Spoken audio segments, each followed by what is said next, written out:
A very good morning to everyone. A very good morning to everyone. Really happy to meet all of you again. Let me know in the chat box if I'm audible and visible to all. A very good evening. Good morning, everyone. I hope I am audible and visible to all. Right. So I welcome you all in this session, and we'll discuss some important topics. We'll also try to cover some MCQs of some of the important topics, very important for the mains exam. So again, before starting, a very small message from my side is try to stay calm during these few days before the exam. Try to revise well and everything will be well. So again, a very good morning with this. So let's start with the first question. So let's quickly try to solve some questions and also try to understand some of the concept. Also, I'll try to discuss some of the questions which were asked in the prelim, some of the questions I could get. So we'll also try to cover those questions and let's see how to approach such kind of questions. So please see this question. So everyone just try to answer this question. A psychiatrist asked a patient, where is her residence? The patient replied to the psychiatrist. See this. Try to read what the patient has replied and answer this question. So we are taking up this first question. This is from the MSc, from the basics. So let's try to answer this question, everyone. Tell me what is the answer of this question. A very good morning. So let's try to answer. See, so the patient says, I live in a very big area. There are huge trees and people in the locality are good. There is lots of good food available nearby. There is a big park in front of my house and many shops as well. I live in Noida, doctor. What is the likely phenomena? Can you tell me what is the likely phenomena here? Now, if you see the options, these are abnormalities of thought. So very important. Again, this is a very important topic which we have been discussing again and again, abnormalities of thought. In fact, we have divided the abnormalities of thought into 4 domains, that is flow or stream, content, form and possession. But please try to see. So what is the right answer here? Very good. I'm very happy. Yes. So see here you've asked, we have asked a question to the patient and patient is giving unnecessary, trivial information, but ultimately the patient is answering back the question answer. Very good. So the answer is, it is circumstantiality. So in fact, we have talked about some abnormalities of flow or stream. One such abnormality we know is flight of ideas. Again, we always say, try to remember the name. नाम याद रखो, आपको concept समझ में आ जाएगा. Flight of ideas के नाम से पता चल रहा है that the ideas on a flight. So here what is happening? There is increase in the speed of thought. Patient के mind में thoughts are coming very fast.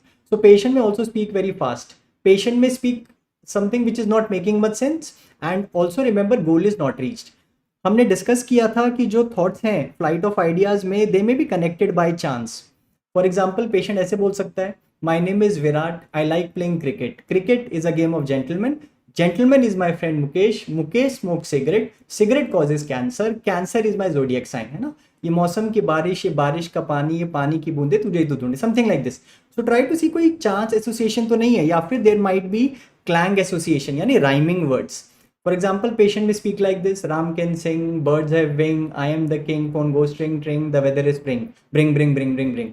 तो ये है flight of ideas. Please try to appreciate. हमने discuss करेंगे कि flight of ideas और सर्कमस्टेंशियलिटी दोनों है प्रॉब्लम्स ऑफ स्पीड. देखो यहाँ पे स्पीड मेंशन नहीं है. दोनों में patient may speak a lot of things, but remember in flight of ideas patient जो भी बोल रहे हैं may not make much sense and there will be some connection.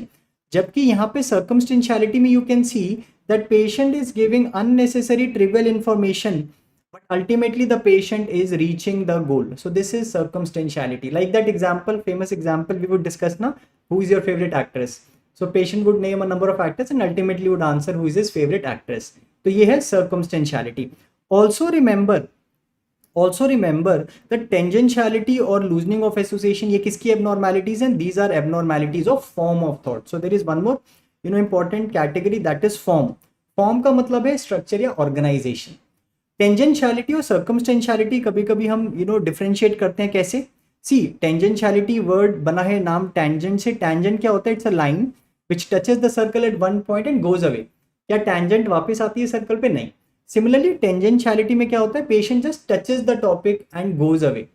Patient उस टॉपिक को बस टच करके चला जाता है और वापस आंसर नहीं करता. तो goal is not reach. So please remember, यहाँ पे patient has reach the goal. Patient unnecessary information देके वापस गोल पे आए. लूजनिंग ऑफ एसोसिएशन में क्या होता है? There is breakdown in the connection of thought. तो जो भी पेशेंट बोल रहा है that thing is not making much sense. तो patient may speak like this. अगर हम पेशेंट से पूछते हैं कि क्या करोगे if you want your food outside, patient may say sir I will come back, I will pay, I will go to cafe, I will eat food, black umbrella. तो patient is giving यहाँ पे क्या है, break down in the logical connection between the thoughts. तो ये loosening of association में नहीं है. The answer is it is circumstantiality. Very good. Let's see the next question. So this is again a very important topic. A person is saying his family members are dying, he is also decaying, nothing exists in the world.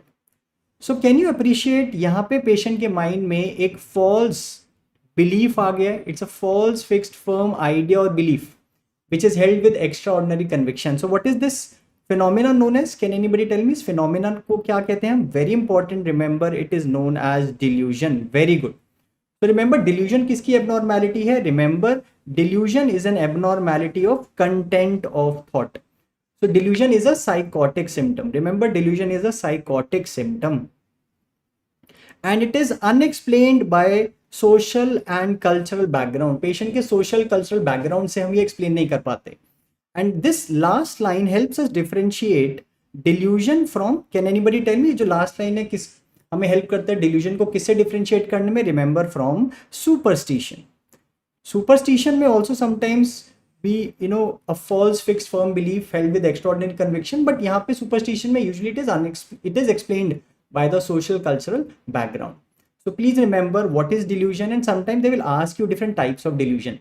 But delusion of persecution क्या होता है? Persecution का मतलब to harm or to kill. Patient को ऐसा लगता है कि कोई मुझे harm करना चाहता है या कोई मुझे मारना चाहता है. Which is the most common delusion? अगर मैं आपसे पूछूं, tell me which is the most common delusion? In psychiatric disorder, it is the most common delusion. Then what is delusion of reference? Delusion of reference का मतलब है patient को लगता है जो भी मेरे आसपास हो रहा है is in reference to me. For example, patient को लगेगा that somebody is talking about me. Patient में say that somebody is spying on me. This question sometimes is asked कि patient television देख रहा है and on the television he thinks the news anchor है is giving him some secret message. So can you tell me ये कौन सा delusion है? तो उसको लग रहा है उसके आसपास जो हो रहा है उसके रेफरेंस में हो रहा है. That is again an example of delusion of reference. What is delusion of grandiosity? बेटा ग्रैंडियोसिटी का मतलब है patient is making false big claims. Patient में claim I am the king of the world. Patient में claim that prime minister asked me how should I run the country. I made Donald Trump the president of USA again. Although उसका neighbour भी उसको नहीं जानता but he is claiming such famous people know him. So this is delusion of grandiosity. See, delusion is a psychotic symptom, can be seen in psychotic disorders such as schizophrenia. Also one important condition you can remember, delusion of grandiosity can be seen in conditions such as mania. Now what is delusion of nihilism? Also known as delusion of negation. यहाँ पे he is denying the existence of himself. Patient में say I am dead, I don't have a brain, I don't have an intestine. या फिर patient कहेगा my family members are dead, or this world is a dead place. Sir, सब लोग यहाँ मरे हुए हैं. So this is delusion of nihilism. So the answer here is, of course, everybody is correct. It is delusion of nihilism. Also, can you tell me what is Cotard syndrome? Can anybody tell me what is Cotard syndrome here? Cotard syndrome is a term we use when a person with depression, sometimes it may also be seen in depression. So a person with depression may develop delusion of nihilism. But please try to read the question carefully. Sometimes they may just twist the language. If they ask you which delusion is seen, then it is delusion of nihilism. Suppose they give you example, a patient with depression has developed delusion of nihilism and they ask what is the syndrome, then you may think of Cotard syndrome. So please read the last line very carefully. Let's answer this question now. Very good. Yes. Let's try to answer. So you'll see a lot of such questions where they will ask you to identify कि यहाँ पे कौन सा phenomena है. A schizophrenic patient, see these are important keywords. यहाँ पे इन्होंने diagnosis दिया है schizophrenia का. Who is experiencing thoughts of having special power, states that I am a messenger from another planet and can rule the earth. The nurse assessed this behavior as, what is this phenomena? Can you tell me? Very good. All of you are answering correctly. Answer this question. So is it delusion of persecution? No, it is not. Thought broadcast. Again, this thought alienation phenomena is an abnormality of possession. Patient को लगता है that his thoughts are getting broadcasted outside. So no, here it is not thought broadcast. Now please understand the difference between delusion and ideas. For example, delusion of reference, ideas of reference. See, delusion is a fixed belief. It's a fixed belief. While in ideas, the belief is not that fixed. So in ideas, let us say like ideas of reference, patient may say that I think people are talking about me. This belief will not be that fixed. So again, it is not ideas of reference here. The answer is delusion of grandeur or delusion of grandiosity. Very good. Correct. Let's see this question now. Sometimes such questions are asked. So please read the question and options very carefully. Now, what is the meaning of the schizophrenic patient saying that someone is sending him secret message while watching television? So first tell me, is actually anything like this happening? No, it is his interpretation. It's a false belief. So please remember, it is not an example of hallucination. Hallucination is an abnormality of perception. Please remember, hallucination is an abnormality of perception. Patient को लगेगा कि मुझे कुछ आवाजें आ रही हैं या उसे कुछ दिखाई दे रहा है, or he is smelling something, or he is having a sense of taste or touch, although there is no real object. Illusion also is an abnormality of perception. Now tell me, ये क्या answer क्या है यहाँ पे? Is it ideas of reference or is it delusion? देखो, you will say that it is delusion of reference, but sometimes what they'll do, they'll play some tricks. Now when you read ideas of reference, you're thinking of delusion of reference, but there is an option of ideas of reference. Please see here, it seems to be that it's a delusion. They're saying that he is a patient with schizophrenia and he's having this belief. Nowhere they're mentioning that this belief is not fixed. So it seems that's a fixed belief. So remember, यहाँ पे answer will be delusion. Which delusion? It is delusion of reference. And sometimes you will get such options just to confuse you. Okay, so please be very careful. You'll see some tricky options. Now this is one question which I'll say is slightly tricky, which was asked in the prelims. Let's see if we can answer this question. But please try to see this question and let's try to answer this question. See, this topic we have been discussing again and again. Finally, the question was asked, but the options were a bit tricky, I would say. But still, if you rule out the option, you'll be able to come to the answer. A patient says, I want to go home. I want to go home. Which of the following is seen here? Now tell me, what is the answer here? देखो, it is not echolalia, ecopraxia क्या होते हैं? These will discuss when we talk about catatonia. Echolalia में patient will repeat whatever you will say. What is your name? He'll say, what is your name? What do you do? What do you do? Ecopraxia, praxia का मतलब है movement. He will repeat the movement. Whatever the person in front of him is doing, like he's writing, so he will also do this action. देखो, perseveration and verbigeration. Let's try to understand better what is perseveration. We discussed P से perseveration. Remember na, 3 P's. P से perseveration, a thought persist beyond the point of relevance. One example we discussed, what is your name? My name is Mukesh. It is relevant. But then he will repeat the same answer again and again. What do you do? My name is Mukesh. Where do you live? My name is Mukesh. What is the name of your wife? My name is Mukesh. So this is perseveration. And can you tell me the two important conditions जहाँ ये मिल सकता है? It can be seen in, remember, organic mental disorder, and also it can be seen in other conditions such as even schizophrenia. This is perseveration. Now verbigeration क्या होता है? Verbigeration में patient is just repeating some words, some word senseless words. For example, patient may say apple going big blue, apple going big blue. So this is verbigeration. Verbigeration, again, remember, it's an abnormality of form.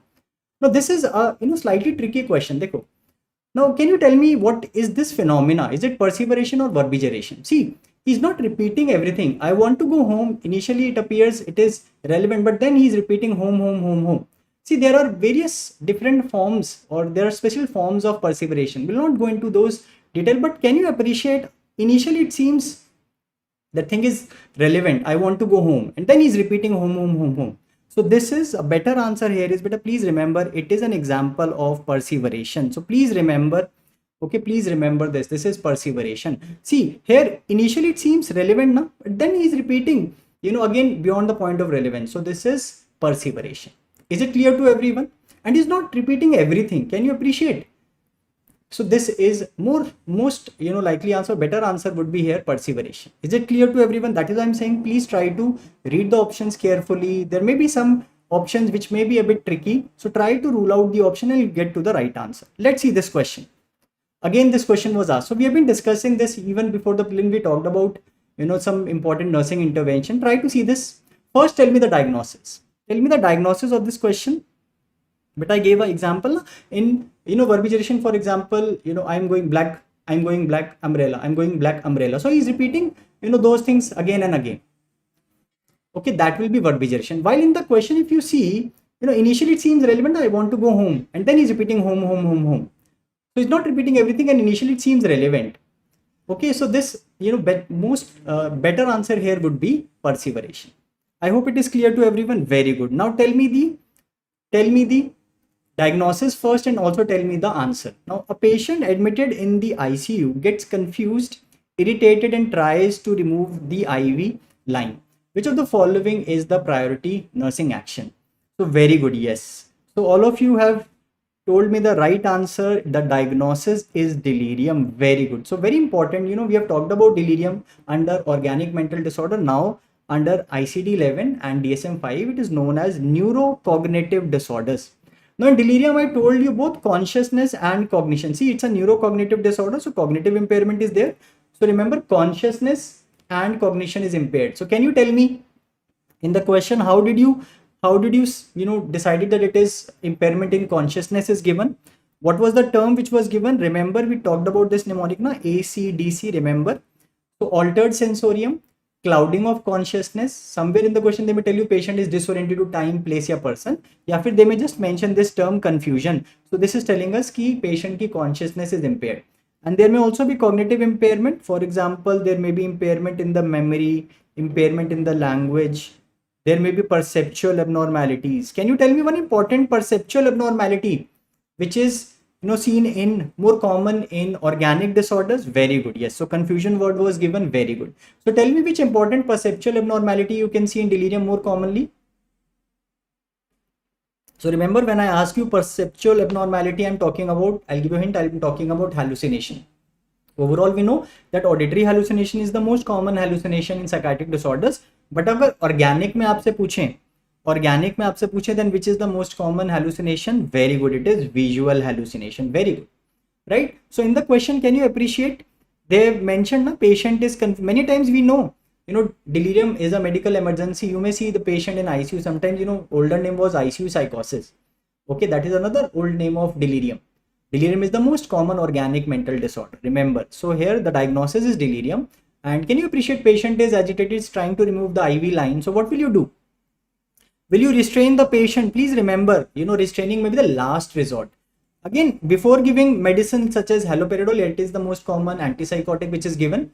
But before that, you'll also try to use some of the other, psychological interventions to calm down the patient, right? Very good. So we talked about some of these nursing intervention, isn't it?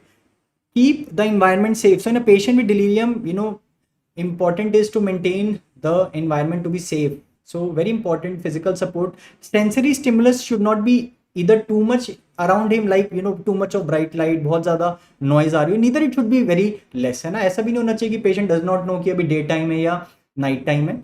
Familiar person, familiar pictures can be put around, and orientation. Try to reorient the patient. Put a wall clock in front, put a calendar in the room. So all those things we can do. So very important. Now you can appreciate. So we will reorient the patient, try to calm him. Of course, calling the family members can also be done. So here the answer would be, we'll try to reorient the patient, try to decrease his agitation. If it decreases by this, then we may not require medications, or restraining may not be required. I hope this is clear to everyone. Very good. Now let's try to see this question. Again, schizophrenia and psychotic disorders are very important. Also tell me, before going to this, tell me a differential diagnosis. Suppose they give you a question ki acute onset hai patient ko, let us say, for the past 5 days. Acute onset of symptom hai, fever bhi hai patient ko, they've mentioned fever also, and patient has developed delusions and hallucination. So this picture looks very similar to delirium, isn't it? देखो fever की history से sometime we think कि कोई organic condition तो नहीं है, कोई medical illness, कोई surgical illness. So delirium is a differential diagnosis, but delirium के लिए they should mention ना that consciousness is impaired, but यहाँ पे mention नहीं है. So can you tell me what is this diagnosis? Very good. It is acute psychosis. Very good. So acute psychosis is when the symptoms are similar to schizophrenia but duration is less. And please remember, sometimes fever may be present in the onset. So this fever term may help sometimes confuse us with delirium, but remember delirium they would give that consciousness is impaired. I hope this is clear to everyone. Very good. Now let's answer this question. Again, try to revise schizophrenia, including antipsychotic. It's a very important topic. A Swiss psychiatrist coined the term schizophrenia and replaced the old term dementia precox. So can you tell me who coined the term schizophrenia? So the term schizophrenia, schizo means split, phrenia means mind. So who coined this term? Can you tell me who coined the term schizophrenia? Very good. So it was Eugene Bleuler who coined the term schizophrenia. Very good. So it was Eugene Bleuler who coined the term schizophrenia, and also one important contribution of Eugene Bleuler. One was he coined the term. One more important contribution, remember the 4 A's. Now, can you tell me the 4 A's which he gave for schizophrenia? So let's try to just revise what are the 4 A's. One is association disturbances such as loosening of association. Very good. Can you tell me more abnormalities? One more important is affect disturbances such as affect flattening. I hope everybody remembers ना what is flat affect, है ना. हमेशा नाम से याद रखो. जैसे जब हम ECG करते हैं, when you find a flat line means, when the patient is dead, you see a flat line. Similarly, flat affect means as if the emotions are dead, so there is no change in the affect. Can you tell me more A's? One more A, tell me autism. Here autism means illogical thinking. Patient is engrossed in his own fantasy world. See, they may ask question like this.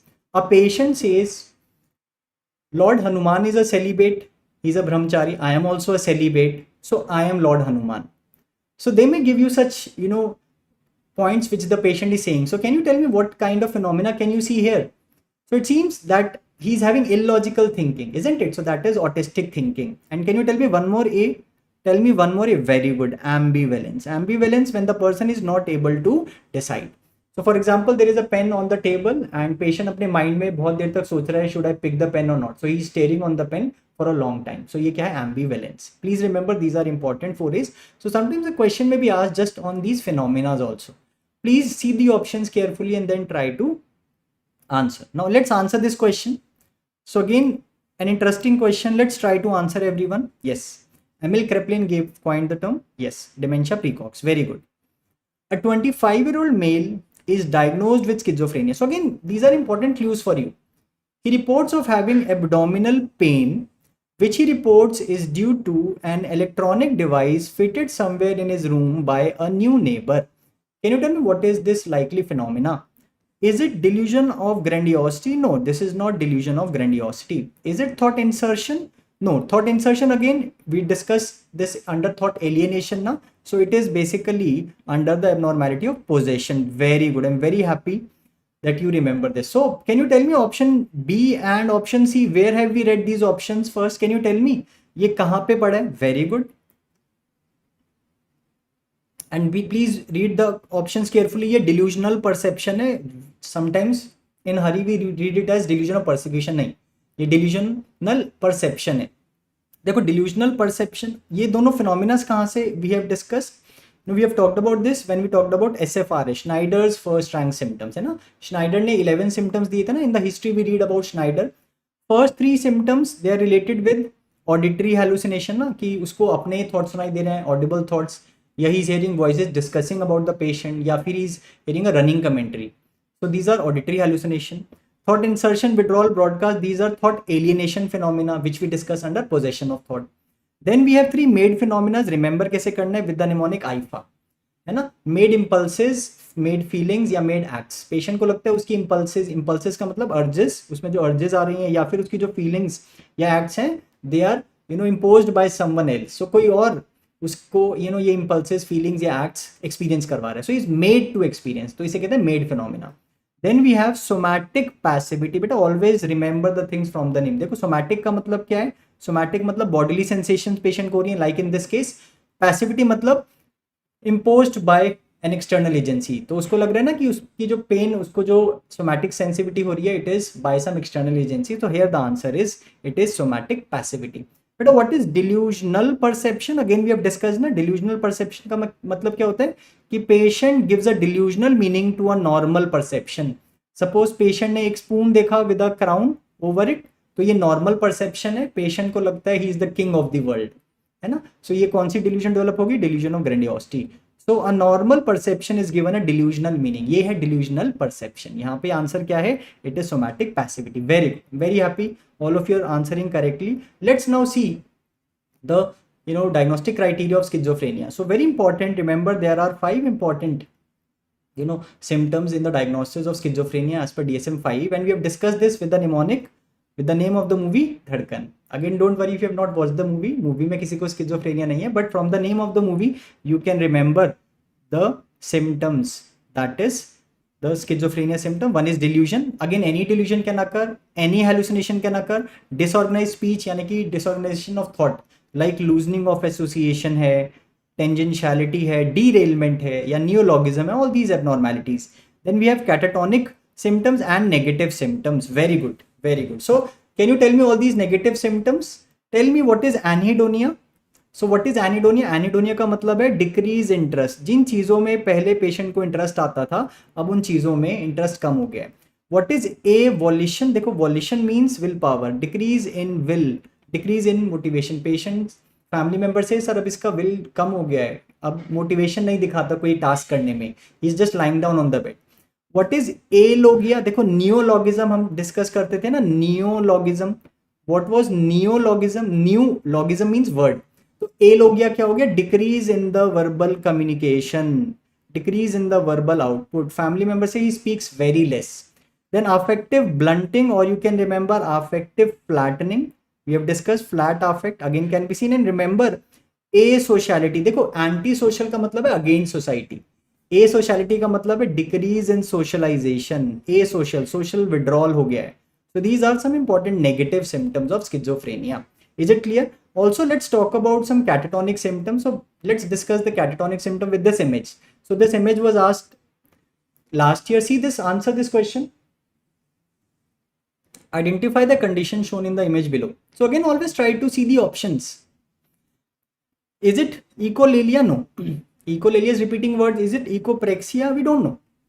So that is, mimicking anybody's action. So it does not seem to be echopraxia. Ataxia means the person is not able to move, is falling again and again. So what is the right answer here? Very good. It is waxy flexibility. Although better answer could have been, it seems to be that the patient is maintaining a odd posture, could be catalepsy or posturing, but see the options. Sometimes what is waxy flexibility? Waxy flexibility का मतलब क्या है? Flexible और bending like a wax candle. Suppose ये wax candle है, we try to bend the wax candle. Initially resistance होगी, उसके बाद जैसे मर्जी चाहे हम उसको bend कर सकते हैं. Similarly, suppose ये patient का hand है, I try to move, initially resistance मिलेगी, after that I can bend the way I want. And if I remove my hand, the patient may have this posture, but gradually it may come down. So again, out of the options, it is waxy flexibility. But remember one important point in waxy flexibility, there is initial resistance. Very good. Yes, there is initial resistance. So let's talk about some of these catatonia symptoms. See, stupor means there is decrease in the psychomotor activity. So patient की psyche मतलब mind की और motor body की activity is reduced. So patient may be just lying down on the bed, hardly patient is moving, hardly patient is speaking. So stupor, sometimes in neurology we use the term akinetic mutism. Then excitement is just opposite. यहाँ पे there is increase in the psychomotor activity. Now what is mutism? Just like आप television mute कर देते हो, similarly as if we have muted the patient. So patient is not talking but he's doing other things. Waxy flexibility, beta, we just discussed what is waxy flexibility. Also see this image. Sometimes patient may maintain such odd postures for a long time. Please remember, patient may maintain such odd posture for a long time. It could be catalepsy. देखो, ये catalepsy है. Cataplexy कहाँ मिलता है? वो narcolepsy में मिलता है. तो ऐसे याद रखना है कि narcolepsy में catalepsy नहीं मिलता. Catalepsy मिलता है in catatonia. It could be catalepsy, it could be posturing. Very good. दोनों में difference क्या? Catalepsy is a passive phenomena. मतलब somebody made the patient into this posture, अब patient उसको maintain कर रहे हैं. So patient खुद इस posture में नहीं आए. This is catalepsy. Posturing, active. That means patient himself came into this posture and now he's maintaining it. So that is an important difference. Then let's see the next two terms. See, negativism का मतलब क्या है? See the name. As if patient बड़ा negative हो गया है, having a negative attitude towards the examiner. अब patient को बोलते हो आगे आओ, patient पीछे चला जाता है. You tell the patient come forward, he goes backward. ये है negativism. Automatic obedience is just the opposite. यहाँ पे patient automatically obedient हो गया है.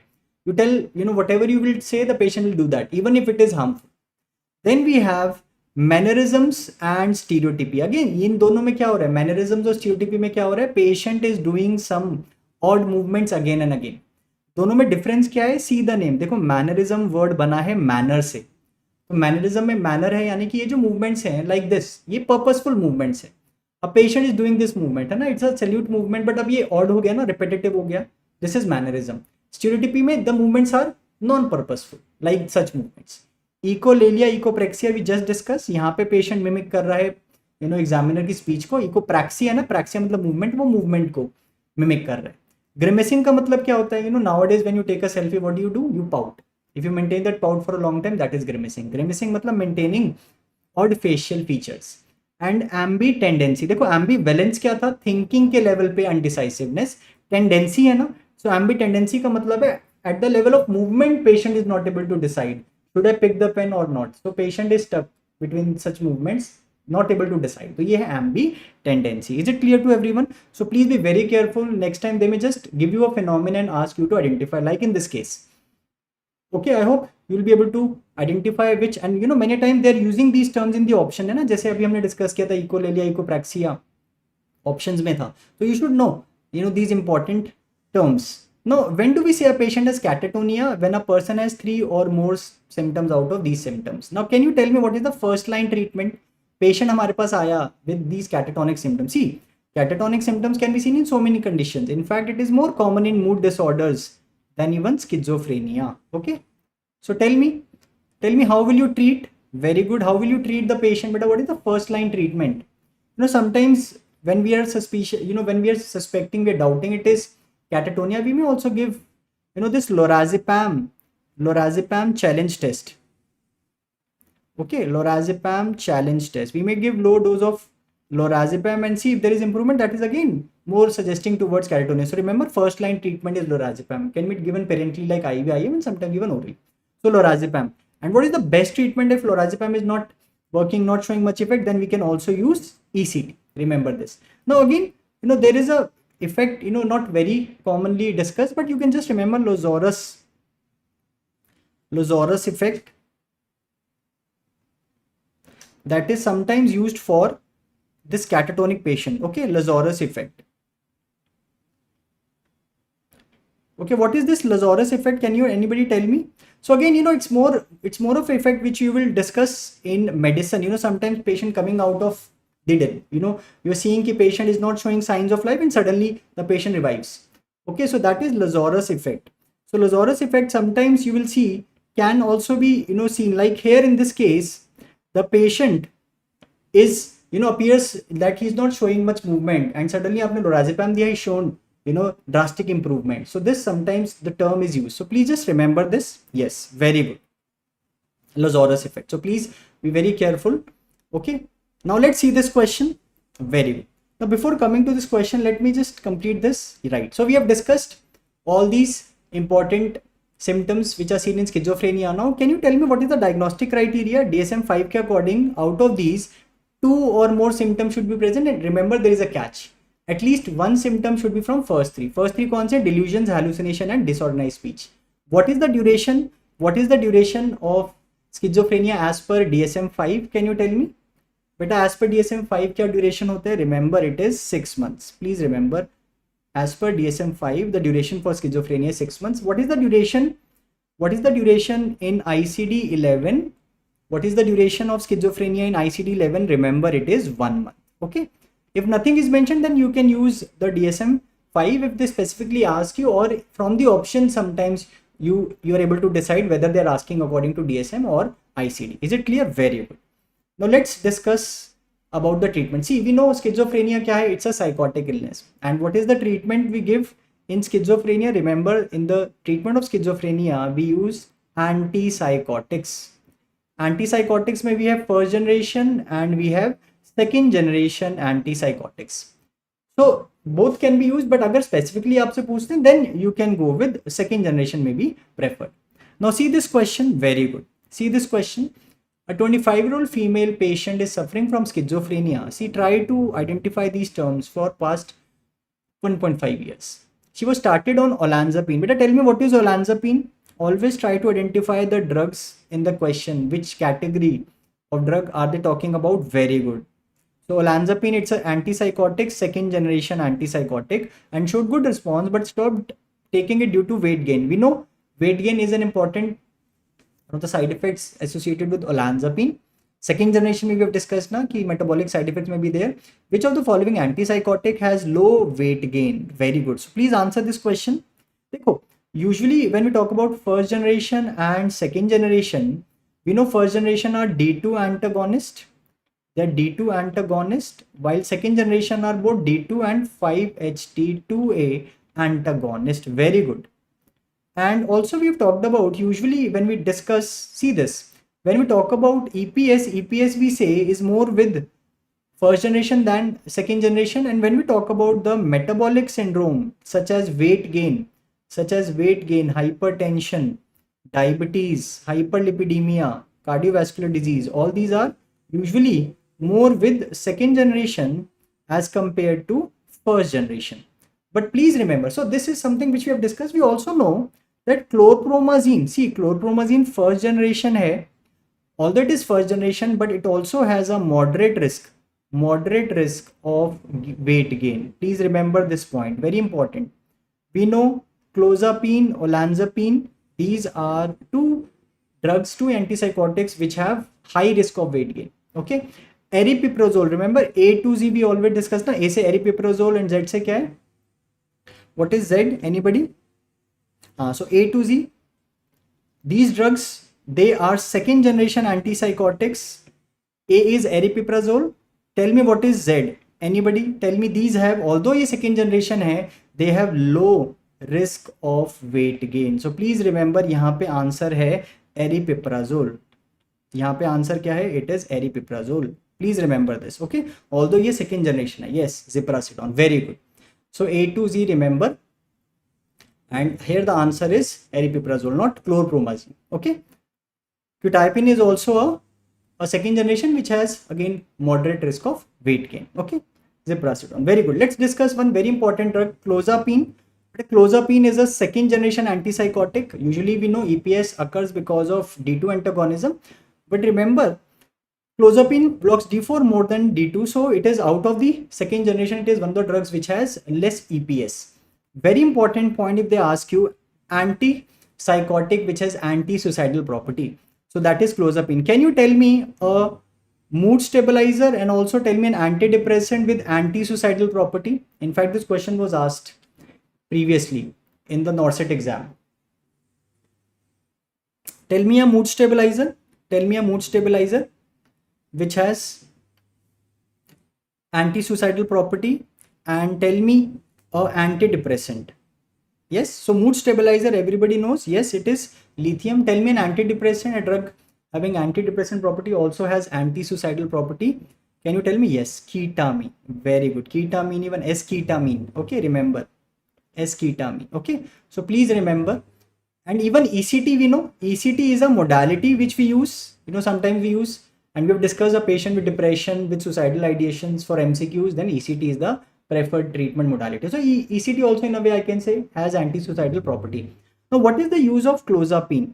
Now, very important. Please remember, clozapine is used for treatment-resistant schizophrenia. That means if there is no response to two antipsychotic, then we can consider clozapine. So it seems that clozapine is very effective, but still we don't use it as a first drug because we know it has some serious side effects. Now, before this, let's discuss some common side effects like sedation, which is one of the most common side effect. Then cialorrhea, very important. Remember, patient may report of excessive salivation. And one of the practical things before giving any drug, this cialorrhea is occurring. One of the reason is decrease of swallowing.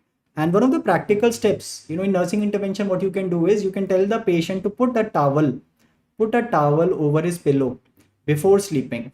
Okay, because his pillow is getting, bedsheet is getting spoiled, soiled, and that is a area of concern for him. So you can just ask him to put a towel over the pillow. Then even it can cause hypotension, weight gain. We have discussed it is the antipsychotic with maximum weight gain. And also remember even constipation because of anticholinergic side effects. So please remember, let's answer this question. Let's try to answer this question. Which of the following test is done weekly for a patient who is on clozapine? So tell me the right answer. Very good. Yes. Tell me the right answer. What is the right answer here? So what is the one important test which you would do in a patient with whom we have started clozapine? Please tell me what is the right answer here. So yes, everybody is correct. Yes, we are going to check. Yes, we are going to check the counts. Very good. So please remember, clozapine serious side effect we have discussed. You can remember it with the mnemonic SAM. S say है seizure. Seizure आगे then you can think of starting a anti. You can think of starting an anti-epileptic drug. A granulocytosis very important. So they may give you a clinical history कि patient clozapine पर है. Patient comes with fever, with sore throat, with tachycardia, suggesting you कि infection हुआ है. Why infection would have occurred? Maybe because of agranulocytosis, because of decrease of WBC and very important absolute neutrophil count. Check the levels and stop if the counts are decreased. In fact, this side effect is so serious. We are so worried that there is regular monitoring for the first 6 months. Every week we will check the counts. Next 6 months, every 2 weeks, and after that also we'll do it every month. So it requires regular monitoring. Patient on clozapine comes with chest pain, abnormal ECG, tachycardia. So again, myocarditis could be a reason. Then we have to stop again. Also tell me which one important anti-epileptic drug you will avoid with clozapine. है ना, नहीं दोगे. Why? See this. C for contraindicated. Remember C for clozapine, C for carbamazepine, because we know carbamazepine also causes bone marrow suppression. So it may be a lethal combination that will also decrease count. And यहाँ पे भी granulocytosis हो रहा है. So don't give any drug which also decreases the counts. Very good. So please try to see the clinical picture in the question, because the question may be asked like this. Now let's see this question. A very important topic. I think question on EPS was not asked in the prelims, so high chances are there that it may be asked now in the mains. So usually we see question on EPS, so this may be a very important expected question. Please answer it correctly. Okay, read the question and try to answer it. Okay, very good. A patient with schizophrenia, so they are telling you the patient is having schizophrenia and is responding well on haloperidol. So haloperidol is a first generation. It's a first generation antipsychotic which has, we know, maximum EPS in fact in the first generation category. Now has presented with orofacial dyskinesia. There are some orofacial abnormal movements, coriform tick-like movements are also there. What is this and what is the treatment of this? Very good. So yes, we have talked about the EPS with the mnemonic. Very good. DP, dance party at night. So D से क्या है? Dystonia. Dystonia means there is a sudden contraction of group of muscle. Acute, it is one of the earliest to occur. For example, patient may come with neck twisted like this. The eyes are moved upwards. So oculogyric crisis. The patient may be having laryngospasm. So treatment क्या है? Remember, we give anticholinergic drugs such as promethazine, benztropine. So treatment is we give anticholinergic drug and usually we give parenterally. Then P से क्या है? Remember, P is Parkinsonism, drug-induced Parkinsonism या pseudo-Parkinsonism. Patient may have tremors, rigidity, bradykinesia. Again, tell me what is the treatment for drug-induced Parkinsonism here? Again, the treatment remains anticholinergic drugs. So here we can even give oral drugs like trihexyphenidyl. A से क्या है बेटा? Please remember, A से है akathisia. It is the most common EPS. Akathisia का मतलब है restless. Patient subjectively report करेगा कि मुझे अंदर से घबराहट, restlessness feel हो रही है. और जब हम बाहर से देखेंगे, patient is very restless. Not able to sit at one place, maybe pacing around. What is the treatment for akathisia? Remember, the drug of choice is beta blockers such as propranolol. T से है tardive. Tardive का मतलब है long term use. So it may occur after long term use of antipsychotic, जैसे maybe months or years. Can you appreciate यहाँ पे patient is taking the drug for 2 years. So he's taking the drug for a long time. And what is dyskinesia? Patient may have some abnormal movement like lip smacking, या chewing movement, tongue protrusion movement, hand में coriform, piano playing like movement may be there, pelvic thrusting may be there. So we can use VMAT2 inhibitors such as valbenazine, and we can use deuterotetrabenazine. So these drugs can be used which are VMAT2 inhibitors. और N से क्या है? Remember, N से है neuroleptic malignant syndrome. See, malignant word है ना यहाँ पे, मतलब it is a serious condition. It is life threatening. So patient comes in the emergency with high temperature, increased CPK, creatinine phosphokinase level बढ़ा हुआ है, muscle rigidity है. Along with this, other symptoms may also be seen like sweating है, tachycardia है. There may be confusion may be mentioned, or they may tell you there is increase in the TLC count. LFTs are also deranged. So this is telling us NMS. Tell me what is the first step in NMS management. Please remember, the first step is we will stop antipsychotic. If they ask you drug of choice, then you can say it is dantrolene. Other drugs like dopamine agonist, amantadine, bromocriptine, they also may be used. So please remember NMS. C कौन सी drug है? Usually EPS is occurring because of D2 antagonism. So drug having D2 antagonism may have a risk of EPS. So now try to answer. So यहाँ पे can I say patient is having orofacial coriform like movement. So it is tardive dyskinesia and the drug is valbenazine. I hope this is clear to everyone, right? Now also let's talk about one more important side effect. Even endocrinal side effects can also occur. See again, जो drug है that is having D2 antagonism ना. So in the tuberoinfundibular pathway from hypothalamus to anterior pituitary, यहाँ पे भी D2 can be blocked. Remember इस pathway में dopamine और prolactin का inverse relation है. मतलब अगर हमने एंटीसाइकोटिक दिया जो कि डोपामिन को डिक्रीज कर रहे हैं तो इस पाथवे में क्या हो जाएगा? That will cause hyperprolactinemia. Very important point. So antipsychotic use can cause hyperprolactinemia. Males में females में it can cause decreased libido, sexual desire कम हो सकता है. And females it can cause galactorrhea. So there is milk secretion from the breast. There may be amenorrhea, that is cessation of menses. So again these side effects patient has come. So again you will be suspecting hyperprolactinemia. So a very important point, please remember this point. Okay, now let's answer this question. Very good. Let's answer this question now. Identify this technique shown in the image. So in fact, you know, they've been asking such repeatedly topics. Even इसी से related एक question last exam में भी आया था. So identify this image. I'm sure you can identify. Can you appreciate when we are giving this intramuscular injection, we are also pulling the skin like this. So before pulling out, we will remove this. So there is a Z-like track will be formed, isn't it? So this is Z-track technique with IM injection. Yes. So for depot preparations, for long-acting injectable LAI antipsychotic or depot antipsychotics we give. So a similar, you know, a very interesting question was asked in the last exam. The patient was on risperidone. He was on risperidone, but he stopped taking risperidone. Now what can be done? And he showed improvement on risperidone. So now we can use depot antipsychotic, depot risperidone. So in patients who have poor compliance to oral medication, we may use these intramuscular injections. So regularly, slowly the drug is released in the body, and we may have to repeat these depot antipsychotics sometimes after 2 weeks, sometimes after a month, and sometimes even for longer time. This Z-track technique basically is done to prevent the leaking of the drugs from the muscles to other tissues. So please remember this. You will see again and again the topics are getting repeated. So that is why please be very careful. Now also remember some important nursing interventions. A patient is having delusion, hallucination. So, you know, we will give antipsychotic, but also let's discuss some important nursing intervention. Always we will assess the baseline data. That means we'll assess the intensity, what is the content, what is the frequency, for how long it has been occurring. We will try to identify कोई environment में triggers तो नहीं है जिससे अगर हम triggers decrease करें, patient may have some relief. Always have a calm and gentle communication. Avoid any arguments. We have to avoid any arguments with the patient. Like patient is suspecting my neighbor wants to kill me. So don't argue with the patient. Also psychoeducate the patient, the family members. Always build trust. Same, you know, staff may be around. Be truthful. If the patient says कि मेरा neighbor मुझे मारना चाहता है, don't say हाँ maybe ऐसा लगता है. No, be truthful and be assertive. Avoid any unnecessary gestures, any touching. In fact, if you appreciate, there was a question that the client is suspecting that the food is poisoned, isn't it? There was a question in the exam, in the prelims, that the food is poisoned, isn't it? So one of the options was you taste the food in. So if he's suspecting a particular person that he or she is mixing food, so again, one may ask another person to handle the food. If the patient is suspecting my food is poisoned, by saying no, it is not poison, patient may not agree. So what can be done? What can be done in this scenario?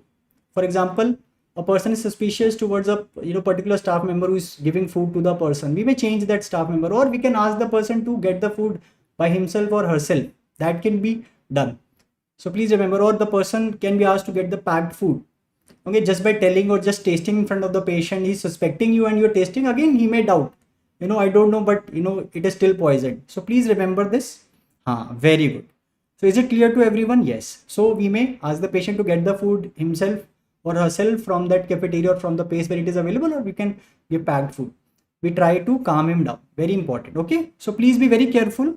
Answers may be very different, but see the option. You have to see the option and accordingly you have to mark the right answer. Very good.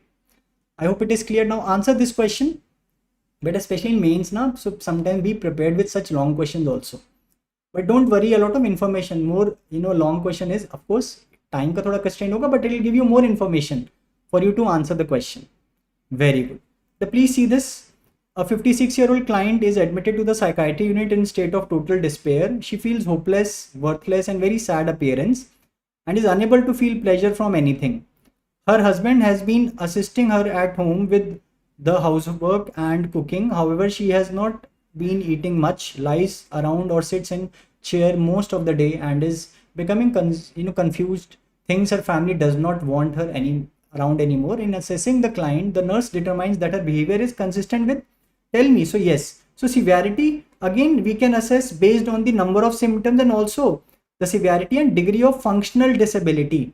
So we discussed that patient is fulfilling the criteria of depression, so he's fulfilling the criteria of MDD, but we can base the severity mild, moderate, or severe in this. So can you appreciate here the symptoms are more severe and also there is significant impairment in functioning, isn't it? So again, this is telling us it is most likely a case of severe depression. Is it clear to everyone? Very good.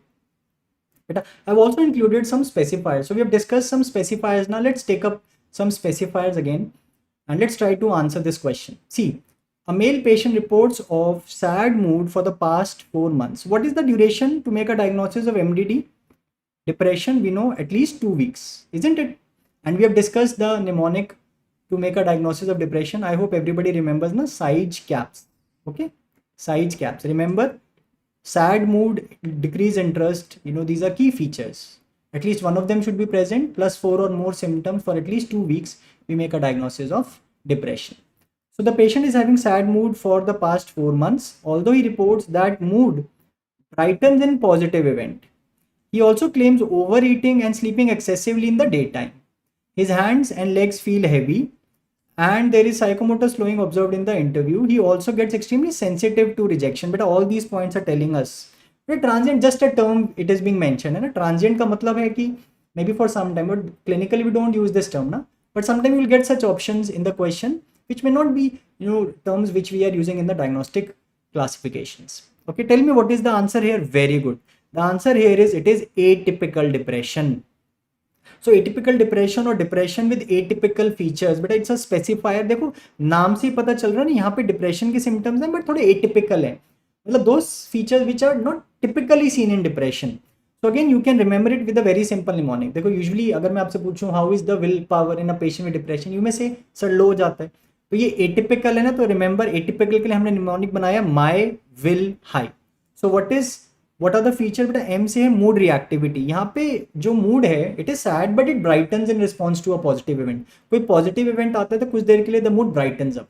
देखो usually we know कि depression में weight कम होता है, apatite कम होती है, weight gain भी हो सकता है, बट ये एटिपिकल है तो यहाँ पे usually we see that there is gain of weight. Also when we talk about H, sleep depression में यूजुअली कम होता है, बढ़ भी सकता है, बट ये एटिपिकल है तो यहाँ पे usually you will see hypersomnia. I say remember there is interpersonal rejection sensitivity. Interpersonal rejection sensitivity होती है पेशेंट को. तो patient is very sensitive to events. Even neutral events में पेशेंट बहुत जल्दी हर्ट हो जाता है या फील्स रिजेक्टेड. लेडन पैरालिसिस, मतलब पेशेंट को ऐसा फील होता है कि उसकी जो एक्सट्रीमिटीज हैं, उसके आर्म्स हैं, उसके लेग्स हैं, they are leaden with something heavy, तो बड़े हैवी फील होते हैं. So these are features typical of atypical depression. So can you appreciate यहाँ पे पेशेंट को सारे फीचर्स जो हैं वो किसके हैं? Of atypical depression. Also remember कि patient with atypical depression respond well to drugs like SSRIs, MAO inhibitors, bupropion, but they don't show much response to tricyclic antidepressant. TCS के साथ they don't show much response. So remember this point also. But a melancholic depression I'll discuss, it is a more of a severe form of depression. ठीक है. Seasonal affective disorder का मतलब क्या है? Seasonal affective disorder का मतलब है patient is having depression in a particular season.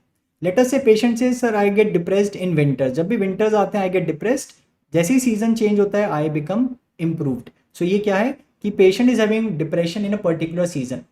देखो अगर question में कहीं पे ये mark कर दें कि इसी winter season में patient unemployed भी हो जाता है, so will you call it a seasonal affective disorder then? Anybody say yes or no? Very good. बेटा अगर कहीं पे क्वेश्चन में बोल देते हैं कि विंटर्स में ही पेशेंट अनएम्प्लॉयड भी हो जाता है, so may be they trying to tell you कि यहाँ पे actually it is not the season, but because of that psychosocial stressor जो उस सीजन में हो रहा है उसकी वजह से patient is getting depress. So then also you will not call it seasonal affective disorder, उसको आप रेकरेंट डिप्रेशन बोल सकते हो, है ना. रेकरेंट डिप्रेशन मतलब 2 या उससे ज़्यादा episodes. Dysthymia, I hope everybody remembers, dysthymia is a milder form of depression. It's a milder form of depression. Can you tell me the duration for dysthymia? Symptoms, mild symptoms present for at least 2 years. Very important in the question. They will give you 2 years. So then you're thinking of dysthymia. Is it clear? Now answer this question. I'm sure now everybody can answer this question. A female patient is diagnosed with depression. So they told you the diagnosis. Very good. Which of the following is not a characteristic of melancholic depression? But अभी हमने discuss किया ना, melancholic depression is a more severe form of depression. Patient will have loss of pleasure, reactivity to pleasure to all the activities. Even for small activities, patient will say, there is loss of reactivity or loss of pleasure. So that is seen. Excessive guilt, sometimes patient will have excessive guilt. Early morning awakening will be there. Patient may wake up 2 hours before his usual time. Patient will report that the symptoms are worse in the morning. Okay, symptoms are worse in the morning. So please remember this. Okay, right? And please remember D. हाँ, यहाँ पे क्या होगा? There will be decrease in weight. Yes, not increase. Increase usually कहाँ मिल सकता है? Remember we just discussed ना, increase can be seen in atypical. Okay, so these are some features. I'll just show you some features of melancholic depression. Loss of pleasure, loss of lack of reactivity to pleasurable stimuli. Patient may report a profound despondency, बिल्कुल empty, severely empty mood is there. Symptoms are worse in the morning. Mood is worse in the morning. Early morning awakening is there. Anorexia, weight loss may be there. Excessive guilt, psychomotor disturbance can be there. Also remember, in these patients especially, there may be increased risk of suicide. So please be very careful when they ask the specifier. We also talked about depression में, let us say patient को primarily depression का diagnosis है and patient develops delusions, hallucination. Any delusion, any hallucination can occur. Can anybody tell me which specifier will you add here? So tell me which specifier you are going to add here. Patient को depression है, let us say 4 months से and 10 days से उसको delusions या hallucination develop हो गई. So can you tell me which specifier you are going to add? Everybody, tell me the specifier. You're going to say it is depression with psychotic symptoms, or we can say it is psychotic depression. And here along with antidepressant, we may also add antipsychotic. Okay, so again by adding the specifier, the treatment also is getting changed. So please be very careful in identifying some of these specifiers. I hope this is clear to everyone. Now in the treatment of depression, हमारे पास drugs हैं, हमारे पास therapy है. Can you tell me what is the drug of choice for depression? Tell me the drug of choice for depression. Anybody? What is the drug of choice? Yes, the drug of choice is SSRI. So please remember, SSRIs are the drug of choice, such as sertraline, fluoxetine, paroxetine, citalopram, escitalopram, vilazodone. You can remember vilazodone in fact is a SPARI group of drug, selective serotonin, partial agonist and reuptake inhibitor. Which is the most common side effect? Remember GI side effect like nausea, vomiting, even other side effect like diarrhea, constipation, dry mouth can also be seen. Okay, patient may report of vivid dreams. Even patient may say that since the time this drug is I'm taking, I get very vivid dreams. What is the most common long-term side effect? Remember sexual dysfunction like decreased libido, delayed ejaculation. Even hyponatremia can also occur with these drugs, especially in elderly. Okay, so please remember SSRIs. Do SSRIs have immediate onset of action? Tell me, do SSRIs have immediate onset of action? No, the onset of action may take some time. Theoretically we may say 3 to 4 weeks, but clinically we may see the effect in 1 to 2 weeks. So after 5 days of giving SSRIs, patient says, please change my drug, it is not showing any effect. So we will ask the patient to wait. Sometimes such questions may be asked. Until unless the patient is getting some side effects which are not tolerable, until unless that is not the case, will not change until we have given the drug for adequate duration and adequate dose. I hope this is clear to everyone. Very good. Please remember ketamine. Ketamine is one of the newer antidepressant. S-ketamine, we know S-ketamine is used, given as nasal spray, So please remember ketamine. This is an NMD antagonist. Okay, remember that has a rapid onset. That has a rapid onset of action. Okay, ketamine we have discussed previously also. Now it has anti-suicidal property. Very good. Right. Again, depending on the drug, some drugs, cause sedation, you can give in the night time. Some patient may say that I develop insomnia, then you can shift in the daytime also. Again, it may vary. Okay. But usually, yes, in the night time you can give, but if person, develops insomnia, you can shift in the daytime as well. A 27-year-old woman with a history of major depressive disorder. So they are giving you some hints कि patient को depression है, we must have started some antidepressant. She comes in the emergency, she is in a state of confusion and is found to have dilated pupils. There is dry mouth, dry warm skin, hypotension. ECG shows QRS duration is prolonged. Tell me first which, we are suspecting some toxicity. Can you tell me which toxicity are we suspecting here? Very good. Yes.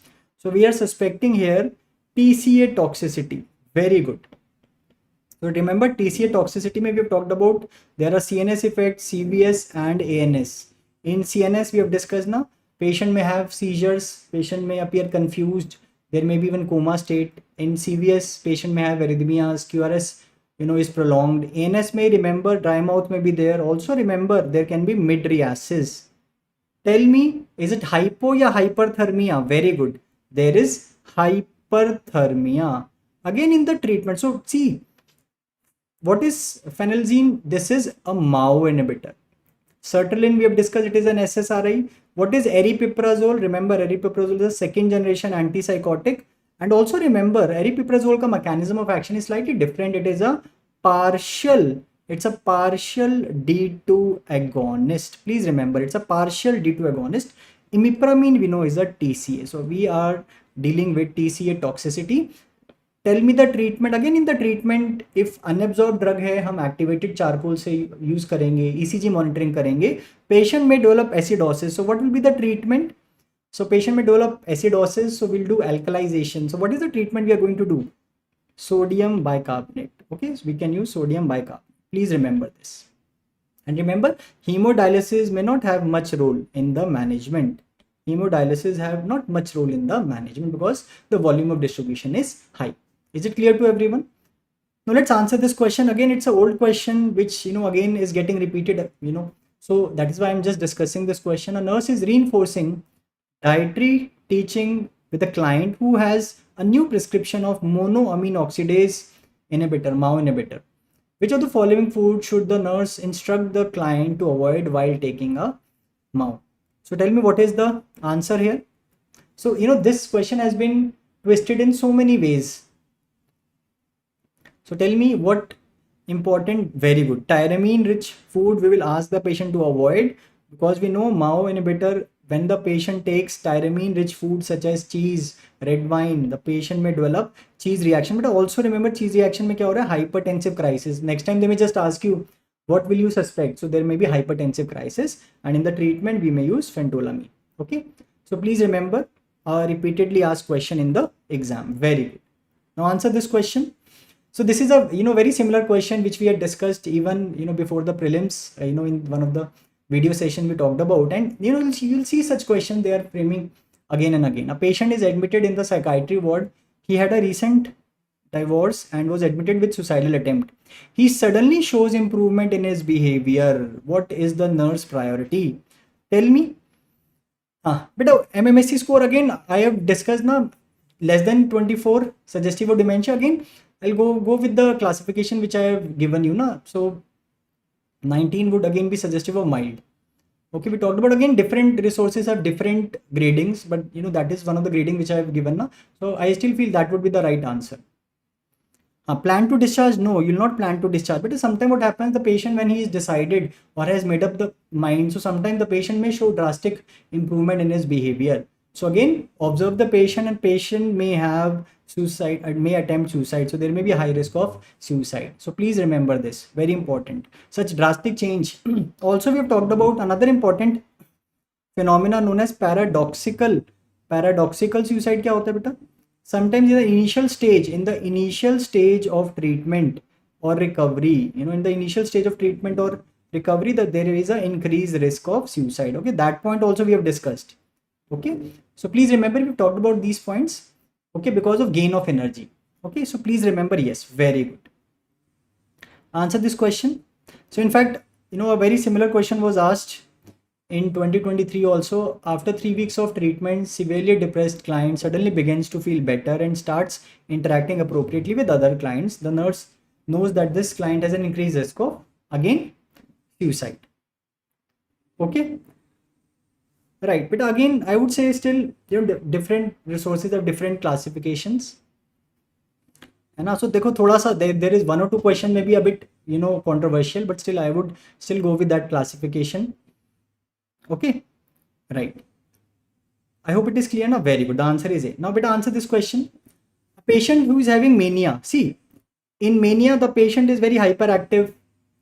What is the mnemonic we discussed for mania? Remember, me, dig, fast. Okay, patient may have hyperactivity, the mood is elevated, the energy is high, the patient will not sit at one place. What kind of food would you like to give to this patient? Something which he can keep in his hand, small portions he can take, isn't it? Patient may not be able to sit for that entire duration of the meal, but we also know that he is very energetic, he is very active, he requires nutrition. So what you can do? Yes, so we can give finger food, something which he can take in his finger, small proportion. So we know that adequate nutrition is also given to him. Okay, now what is the duration for mania? But please remember, what is the duration for mania? The duration for mania is at least 1 week. And what is the duration for hypomania? It is at least 4 days. Okay, I hope all of us know how to make a diagnosis of mania, hypomania. Also remember, we have discussed this point. In hypomania, the patient will not have psychotic symptoms. Psychotic symptom can be seen in mania. Okay, there will be no need for hospitalization. No need for hospitalization. And also remember, usually flight of ideas may not be seen. Flight of ideas is more suggesting of mania. Okay, I hope this is clear to everyone. Everybody knows what is bipolar 1. What is bipolar 1 and bipolar 2 disorder? Again, remember this. Bipolar 1 is patient has at least 1 episode of mania, 1 episode of depression. Bipolar 2 is when the patient has at least 1 episode of hypomania and at least 1 episode of depression. If a patient comes with a single episode of mania, what will you make the diagnosis? Patient को सिर्फ एक episode हुआ है. Patient को सिर्फ एक episode हुआ है, वो भी mania का. Can you tell me what diagnosis you are going to make? Remember, now we consider even a single episode of mania को भी हम bipolar disorder बोलते हैं. कौन सा bipolar disorder? Bipolar 1 disorder. बेटा sometimes they may just ask you this question कि patient अभी कुछ symptoms के साथ आया है, you are not able to figure out कि ये mania है या hypomania है. बट ऑप्शन में अगर bipolar 1 है और bipolar 2 है, सो क्या डायग्नोसिस आप बनाओगे? पेशेंट एक सिंगल एपिसोड के साथ आया है, यू डोंट नो ये मेनिया है या हाइपोमेनिया है. ऑप्शन में बाइपोलर 1 दिया और बाइपोलर 2 दिया है, आप क्या डायग्नोसिस बनाओगे? Tell me this answer everyone. The diagnosis you are going to make is bipolar 1. Very good, because we know कि अगर सिंगल एपिसोड हाइपोमेनिया में है, you will not call it bipolar until की हिस्ट्री में कोई depressive episode नहीं दिया, but you can still make a diagnosis of bipolar 1 disorder. So please be very careful in such question. But answer this question.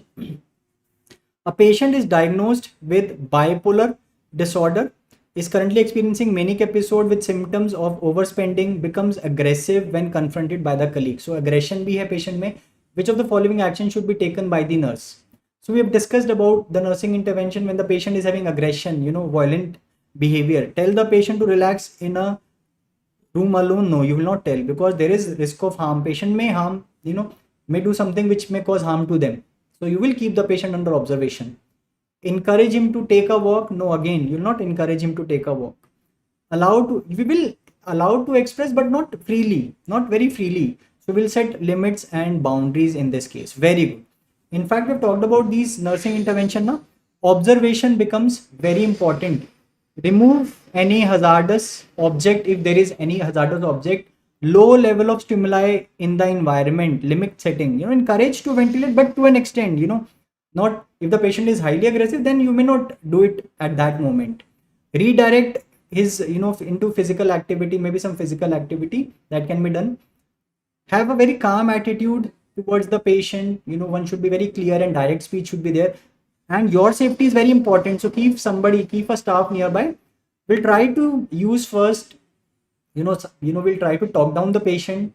If that doesn't work, then we may use medicines. If that doesn't, work and there is risk of harm to self or others, then we may apply restraint. So please remember, restraining is not the first step. Always not think of restraining first. In fact, can you appreciate, we have talked this, a very similar question was asked, but this time they had asked about the patient with dementia, but he was agitated. Again, can you appreciate this? Just tell me, had they mentioned catastrophic reaction, or they told that the patient is having dementia and was agitated? But many of you have told me ki catastrophic reaction, although, maybe you had made the diagnosis. So I was very happy that you have identified this reaction. Sometimes this reaction can occur in the patient when he gets aware. So tell me, how will you manage this patient's agitation? But again, giving haloperidol in the initial, no. Restraining, no. What will you do? Decrease the environmental stimuli. Very good. So please remember. So any triggers are around, we'll try to first decrease them. Okay. So don't let many people around him, a lot of noise around. All those things we will decrease. Very good. Let's now talk about some neurotic disorders. Let's try to answer this question. So in this question, one question only, I've tried to include some important points about the anxiety disorders. Pucha tha catastrophic reaction. Very good. So we all know what is catastrophic reaction. Next time they may just ask you this catastrophic reaction. So please be very careful. What is panic disorder? We have discussed, these are unexpected episodes of sudden intense anxiety. Okay, they are unexpected. What is acrophobia, beta? What is acrophobia? It's a specific phobia. Acrobats do stunts on height, fear of heights. What is social phobia? As the name suggests, fear of social situation. And arachnophobia kya hota hai? It is fear of the spiders. I hope this is clear to everyone. So 1B, 2A, 3D and 4C. I hope this is clear now. Very good. So let's just see this. We have discussed the anxiety disorders. We have divided into 3 categories. But one is panic disorder. Panic disorder में patient को suddenly intense anxiety हो जाती है. Very important to identify feeling of impending doom या fear of dying. Patient को ऐसा लगता है मुझे कुछ होने वाला है. But they last for few minutes and these episodes are unexpected. Like in this case you can see, and in between what happens, patient becomes absolutely normal. Then we have certain phobias, or you can say situational anxiety. But these are of again 3 types. One is agoraphobia, specific phobia and social phobia. जब भी situation होगी patient को anxiety होगी, situation नहीं है anxiety नहीं है. Then we have generalized anxiety disorder. As the name suggests, अब anxiety generalized है, persistent है, it is free floating. Please highlight, patient को excessive worries होंगे, छोटी छोटी चीजों को लेके patient को worries होंगी. So this is GAD. The anxiety is persistent. I hope this is clear. Very good. Now let's answer this question. Let's try to answer this question now. A 25-year-old male reports of having difficulty to express himself in front of others, thinking what others may think of him. He often avoids going to parties. So he avoids going to parties thinking of doing something which may cause him embarrassment. His friends notice him avoiding cultural club meetings for the past 8 months. But what is the likely diagnosis? See, it is not GAD. GAD mein patient is having anxiety of a lot of other areas also. यहाँ पे specifically he is worried about certain social gatherings. It is not agoraphobia, it is not panic disorder. But the answer here is social anxiety disorder. Because all the anxiety disorders are more common in females than males. Out of the 5, all are more common in females than males, except one, social phobia. बताओ social phobia is more common in males या females? Tell me. Very good. Social anxiety disorder is more common in males or females? Remember, it is equal. So let's discuss the phobias. But agoraphobias, again remember, patient को anxiety है in situation जहां से बाहर निकल पाना, escape कर पाना difficult है. Please remember this key point कि इन 5 में से कम 2 situation में patient को anxiety होनी चाहिए. Then you will call agoraphobia. Patient कह रहे हैं मुझे public transport में, बस में, ट्रेन में anxiety हो जाती है. ओपन स्पेसेस में like big parks, big parking lots में एंजाइटी हो जाती है. मुझे क्लोज स्पेसेस जैसे लिफ्ट में एंजाइटी हो जाती है. क्राउड में या स्टैंडिंग इन अ लाइन या फिर अपने घर से बाहर अकेले जाने में एंजाइटी हो जाती है.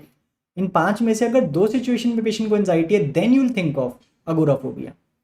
स्पेसिफिक फोबिया बेटा, sometime they will ask you these named phobias. Again it's a big long list. See all the options and you'll be able to answer, which phobia they're talking about. It's a irrational or, fear of any object or situation. What is allurophobia? But I'll tell you, somatization or hypochondriasis, I'll tell you the difference. But we'll come to that. Allurophobia is fear of cats. Acrophobia क्या है? Fear of high places. What is claustrophobia? Claustrophobia is fear of closed spaces. What is nyctophobia? It is fear of darkness. Cynophobia is fear of dogs. Misophobia, dirt. Xenophobia, of strangers. Zoophobia, name suggests animals. Thanatophobia, fear of death. Okay, very good. Now, social anxiety disorder में क्या हो रहा है कि there is a fear of social situation, but actual fear क्या है? What if I do some activities or what if I develop some symptoms which will cause embarrassment? Actual fear है of causing embarrassment. So can you appreciate यहाँ पे the answer is it is social anxiety disorder. Very good. But answer this question. A female patient reports an intense, overwhelming fear of driving a car. The fear has disrupted all elements of the patient's life. The patient does not go to the grocery store unless someone goes along with her, has relinquished her job, and has few social contacts. So can I say it's a phobia? It's a specific phobia, na? Okay. The patient is having a phobia. Now, what is the treatment of, phobias like agoraphobia, specific phobia? What is the treatment? Can you tell me? What is the treatment? Yes, we use behavior therapy. Which important behavior? देखो यहाँ पे agoraphobia, specific phobia में how is the behavior of the patient? Patient avoid कर रहा है ना, so we use only behavior therapy. We are changing his behavior, and one of the important therapies is systematic desensitization. Systematic का मतलब है stepwise we are desensitizing the anxiety. Because of all these phobias, remember treatment usually of all these phobias is therapy. Of agoraphobia, specific phobia, we can use behavior therapies. One of the important behavior therapy, या अगर दोनों option है behavior therapy and systematic desensitization, go with systematic desensitization. Also remember social anxiety disorder में we also use cognitive techniques. So CBT can be used. CBT का मतलब क्या है? हम cognitive therapy भी use कर रहे हैं और behavior therapy भी use कर रहे हैं. In fact, I'll discuss this point again. A question was asked on this also. I was happy to see that question. We'll discuss that question in the end. I hope this is clear to everyone. Right? So यहाँ पे answer क्या है? We are using systematic desensitization. But now answer this question. A 35-year-old male on vacation was stuck in an earthquake. He was rescued after 3 days. On returning his homeland now for the past 3 months, he reports of getting distressing dreams and flashbacks about the incidents. He avoids going out of his city despite, for his office work. Can you tell me what is the likely diagnosis here? Very good. Beta, answer this question. What is the answer here? Tell me what is the answer here. It is not GAD. It is not agoraphobia. There is a stressor, some serious stressor they have mentioned. Very good. But why not? So all of you are saying it is PTSD. Very good. But why not? Why not acute stress disorder? Very good. I'm very happy. Tell me the symptom also which you can see here. Remember we have discussed symptom with the mnemonic MAHI. So in this mnemonic MAHI, can you tell me what all symptom you can get? Can you see here? And can you tell me why it is not acute stress disorder? Both acute stress disorder and PTSD may occur after a major life-threatening event, like in this case they mentioned. Okay. What is the difference? The difference is duration. Very good. It is less than 1 month and PTSD is 1 month or more. So here it is 3 months now. Yes. And can you tell me what all symptom you can see? Can you see avoidance behavior is there? He's now avoiding going out of the city. And also he's having intrusion symptoms in the form of distressing dreams and flashback. So please remember, we've talked about this. And what is the treatment? What is the treatment? Remember again, CBT is the preferred treatment. Although we have other therapies like EMDR, eye movement desensitization and reprocessing therapy. But if they ask you the treatment, it is then, remember it is CBT. I hope this is clear now. We can also give SSRIs as a add-on we can also use. But remember, agar preferred treatment पूछा जाए, then it will be CBT. Very good. So we have talked about this now. Ki in a major life-threatening event, patient may develop PTSD, acute stress disorder. And we have discussed the symptom with the mnemonic MAHI. With the popular cricketer with the name MAHI, we have discussed. Especially remember avoidance. Patient is avoiding anything related with that incidents and having intrusion, re-experiencing symptoms like distressing dreams, flashbacks. Okay. Now let's discuss this question. Very good. Okay. And also remember that when the stressor is mild to moderate, when the stressor is mild to moderate, for example किसी को कोई medical illness है, mild moderate कोई medical illness है, there is some financial loss is there, some financial loss, some relationship problem is there, some relationship or certain stresses which are not very severe, for example losing a job, and person develops mild behavioral emotional symptoms. Can you tell me what diagnosis we will make here? अब diagnosis क्या बनाओगे? And it we call it as a diagnosis of exclusion, कि बाकी कोई diagnosis नहीं बन रहा, then you will think of this adjustment disorder. Okay, then you will think of adjustment disorder. Okay, कि और किसी diagnostic criteria के symptom fulfill नहीं हो रहे, there is a stressor, patient has developed behavioral emotional symptom, then you are thinking of adjustment disorder. But EMDR क्या होता है? Eye movement desensitization and reprocessing therapy. It is also one of the treatment modalities, but remember, if they ask you preferred, it is CBT. Okay, is it clear to everyone? Now answer this question. A 24-year-old male brought to the psychiatrist for evaluation. He gives a lot of attention to details, and due to which he spends more than required time in doing tasks and gets into arguments with his team members in the office. His behavior was also present all through his college. His devotion to work would lead to neglect of his relationship.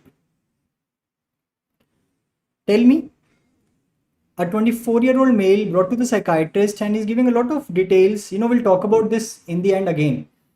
So tell me, whenever he do any task, he spends a lot of time. He gets into argument with the teammates because of this, and his behavior has been present for a long time like this. His division of work is also, is there. He's continuously devoting. He's doing things with perfectionism, which is very stubborn, very rigid. So can you tell me what is the likely diagnosis here first? Very interesting. Can you tell me? So the diagnosis, basically they're talking about a personality disorder. Okay, which personality disorder is it? Can anybody tell me? Okay, which personality disorder? So can you appreciate, we'll discuss about this, So please remember, it is not OCD. Remember here, they're not talking about obsessions and compulsions.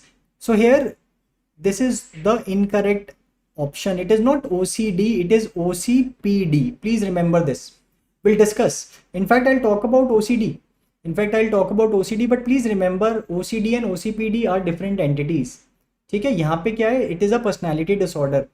It is the person is doing things with great details, following all the rules, regulation, and is very rigid, stubborn is there. He's devoting a lot of time to his work, and that is also leading to neglect of his relationship. So please remember, it is OCPD. Yes, previously again in ICD-10 it was known as Anancastic personality disorder. CBT is used. In fact, we'll discuss personality disorder mein we use psychotherapy is preferred. So please remember, it is not OCD, है ना. When important point, when we talk about OCD में क्या है? Patient को obsessions और compulsions हैं. In fact हमने discuss किया था ऑब्सेशन विद द निमोनिक रोजी, दैट पेशेंट के जो रेपिटेटिव थॉट्स हैं या इमेजेस हैं, इम्पल्सेस हैं, ये रेपिटेटिव हैं. ओ से पेशेंट के खुद के ओन है. एस से वेरी इंपॉर्टेंट, पेशेंट को ओसीडी में पता है ये सेंसलेस हैं, पेशेंट उनको रेजिस्ट करना चाहता है, is not able to resist them, irresistible है. जबकि ओसीपीडी में patient don't think that these are wrong, they are senseless. So we talk about this term when we discuss OCD, ego dystonic. ego का मतलब होता है mind, dystonic मतलब unacceptable. तो OCD में जो सिम्टम्स है, पेशेंट्स का माइंड जो है उनको नहीं एक्सेप्ट कर पा रहा. जबकि OCPD, remember, it is ego सिंटोनिक. Patient को लगता है जो वो कर रहा है वो सही कर रहा है. Like in this case, he is getting into arguments with his teammates in the office, despite taking lot of time, but he is getting into argument that what he is doing is right. So please remember, this is OCPD. Now let's talk about some questions on OCD. A female presented with history of frequent hand washing, often to the point of skin irritation. She reports intrusive thoughts about contamination and germs which lead to intense anxiety and distress. Can you tell me what is the likely diagnosis here? So here the patient is having repetitive thoughts of contamination. This is OCD. But what is the most common obsession? Tell me most common compulsion. Okay, what is the most common obsession? Remember, obsession of contamination. Very good, obsession of contamination. Then second is pathological doubts. Patient को बार बार doubts आ रहे हैं, for example मैंने light switch off करी है नहीं करी, whether I have turned off the gas knob or not, तो पेशेंट को पैथोलॉजिकल डाउट्स आ रहे हैं. Then there are other obsession such as symmetry हो सकता है, पेशेंट को थॉट्स आ रहे हैं कि सब कुछ सिमेट्रिकल होना चाहिए. अग्रेशन के ऑब्सेशन हो सकते हैं या फिर सेक्सुअल ऑब्सेशन हो सकते हैं. Very good. Can you tell me which is the most common compulsion? Remember, C से कंपल्शन, सी से checking. Checking is the most common. Second is washing. Third, you can see symmetry. Patient is now arranging everything symmetrical or doing something symmetrical, and so many others. If I ask you which is the most common pattern, of OCD, if I ask you, then what answer you will tell? Yes, then you will say most common pattern of OCD is obsession of contamination and washing. अगर pattern पूछेंगे, then that is the most common. I hope this is clear to everyone. The answer is it is OCD. Now let's answer this question. A female patient having recurrent distressing thoughts of dirt contamination leading to repetitive hand washing. So tell me first the diagnosis. Very good. Tell me first the diagnosis and then we'll talk about the treatment. But can I say again here, diagnosis is OCD. In OCD management, we know we have drugs and also we have therapy. In the drugs, we have two first line drugs. Very good. Two first line drugs, beta कौन सी हैं? We have SSRIs, which are the drug of choice, and we also have clomipramine, which is a TCA. Okay. Then in therapy, we have CBT, especially ERP, exposure and response prevention. Okay. Drug of choice, remember SSRI. Therapy of choice, remember CBT, especially ERP. If ERP is there in the option, that will be a better answer. So please remember, यहाँ पे answer क्या हो गया? ERP. Is it clear? If I ask you the treatment of choice, for OCD, then you will say combination of drugs and therapy. Is it clear to everyone? So see, option में यहाँ पे CBT भी है, ERP भी है, better answer will be ER. Systematic desensitization अभी हमने discuss किया था ना, that's a behavior therapy. That may be given for agoraphobia, specific phobia. DBT क्या है? But can anybody tell me what is DBT? It is dialectical behavior therapy, which is used for one very important personality disorder. We'll discuss borderline personality disorder. I hope this is clear to everyone. Yes. But a better, more specific answer you can choose is ERP. Okay. हाँ, अगर वो option में नहीं, then you can go with CBT. Okay. Now answer this question. In fact, not a question, but let's see this table. This is again a very important table कि obsessive compulsive disorder and certain other disorders now are clubbed in this category of obsessive compulsive and related disorder. The one is OCD, second is body dysmorphic disorder. यहाँ पे patient को प्रीऑक्यूपेशन हो रहे हैं कि मेरी body में अपीयरेंस में कुछ डिफेक्ट हैं, जैसे my nose is large, my nose is small, years large हैं, ईयर स्मॉल हैं, इस तरह के प्रीऑक्यूपेशंस हैं. Again here SSRIs have shown good result and also we can use CBT. Hoarding disorder में patient is acquiring things which are not of much value, newspapers, books को उनको बार बार collect कर रहे हैं, so much so that there may be no space to sit. So this is hoarding disorder. Trichotillomania में क्या हो रहा है? Patient को urges are to pull the hair and is pulling the hair. This is known as hair pulling disorder. But this question was asked, which is the most common area which is affected in trichotillomania? Can you tell me? बेटा borderline हम discuss करेंगे, personality disorder I will discuss in detail. Can you tell me most common area in trichotillomania कौन सा है? It is the scalp. And excoriation में क्या हो रहा है? Patient is now picking the skin. इसमें मोस्ट कॉमन एरिया कौन सा है? इसमें most common area is the face. Okay. Again in trichotillomania excoriation disorder we can use CBT, and one of the important techniques is habit reversal therapy. So patient को maybe it's like a habit he has developed, so we are trying to reverse it. Habit reversal therapy, it can be used in the management. I hope this is clear now. Very good. Now let's answer this question. A 7-year-old girl, on hearing her parents argue for divorce, suddenly reports of onset of blindness. She was taken to the emergency and an examination and investigation showed no abnormality. She also appeared to be not much concerned about her symptom. Which of the following is incorrect about this condition? First, let's try to see the options one by one. Is the diagnosis conversion disorder? Yes, the diagnosis here is conversion disorder. The term used in DSM-5 is yes, functional neurological symptom disorder. So in fact, now we are discussing some somatoform and related disorders, जहाँ पे symptoms are physical. बेटा symptoms तो physical हैं, but there is no bodily cause, no bodily cause. Okay? जैसे यहाँ पे patient को neurological symptoms होते हैं, like she has turned blind, she is reporting of blindness. Okay? But actually there is no cause in the body. Okay, what is labella indifference? This is very important point. Is seen which is careless attitude towards serious symptom, है ना? It seems कि patient को बहुत serious symptom हो गया, but patient may appear to be hardly concerned. ऐसे patient को फर्क ही नहीं पड़ रहा. So yes, labella indifference can be seen. Is it more common in males or females? Yes. Remember, this is an incorrect statement. It is more common in females than males. So this is an incorrect statement. Very good. So please see this conversion disorder. Basically patient may have symptoms of sensory symptoms या motor symptoms like hemianesthesia, deafness, blindness. Patient may have paralysis. Please highlight pseudo seizures हो सकते हैं. So pseudo seizures में you will not find, there is no loss of consciousness usually, there is no history of any injuries there, they will not occur in the sleep. So again, there are clinically certain pointers which can help us differentiate it from true seizures, and labella indifference can also be seen. So please remember this point. So this is conversion disorder. Okay, now also let's talk about what is somatization. Let's talk about what is somatization versus what is hypochondriasis.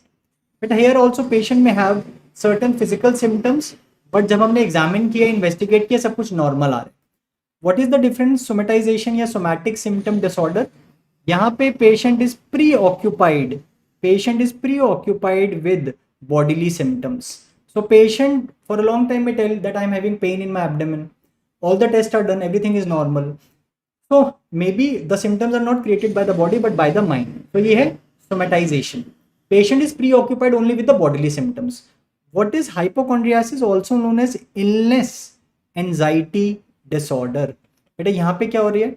Patient is preoccupied. यहाँ पे the patient is preoccupied of having a serious illness. So patient may say that I feel I am having some serious illness. Patient may have symptoms but patient is preoccupied कि मुझे कोई serious illness या कोई बीमारी हो गई है. तो दोनों में difference क्या? यहाँ पे is only worried or preoccupied about the symptoms. Here the patient is preoccupied of having a serious illness. Patient says I am having pain in the abdomen, everything is coming out to be normal. You may consider somatization. Patient may say I feel that I am having a tumor, I have a serious illness in the stomach. Then you may consider hypochondriasis. I hope better this is clear to everyone. Also tell me, how will you differentiate somatization from conversion disorder?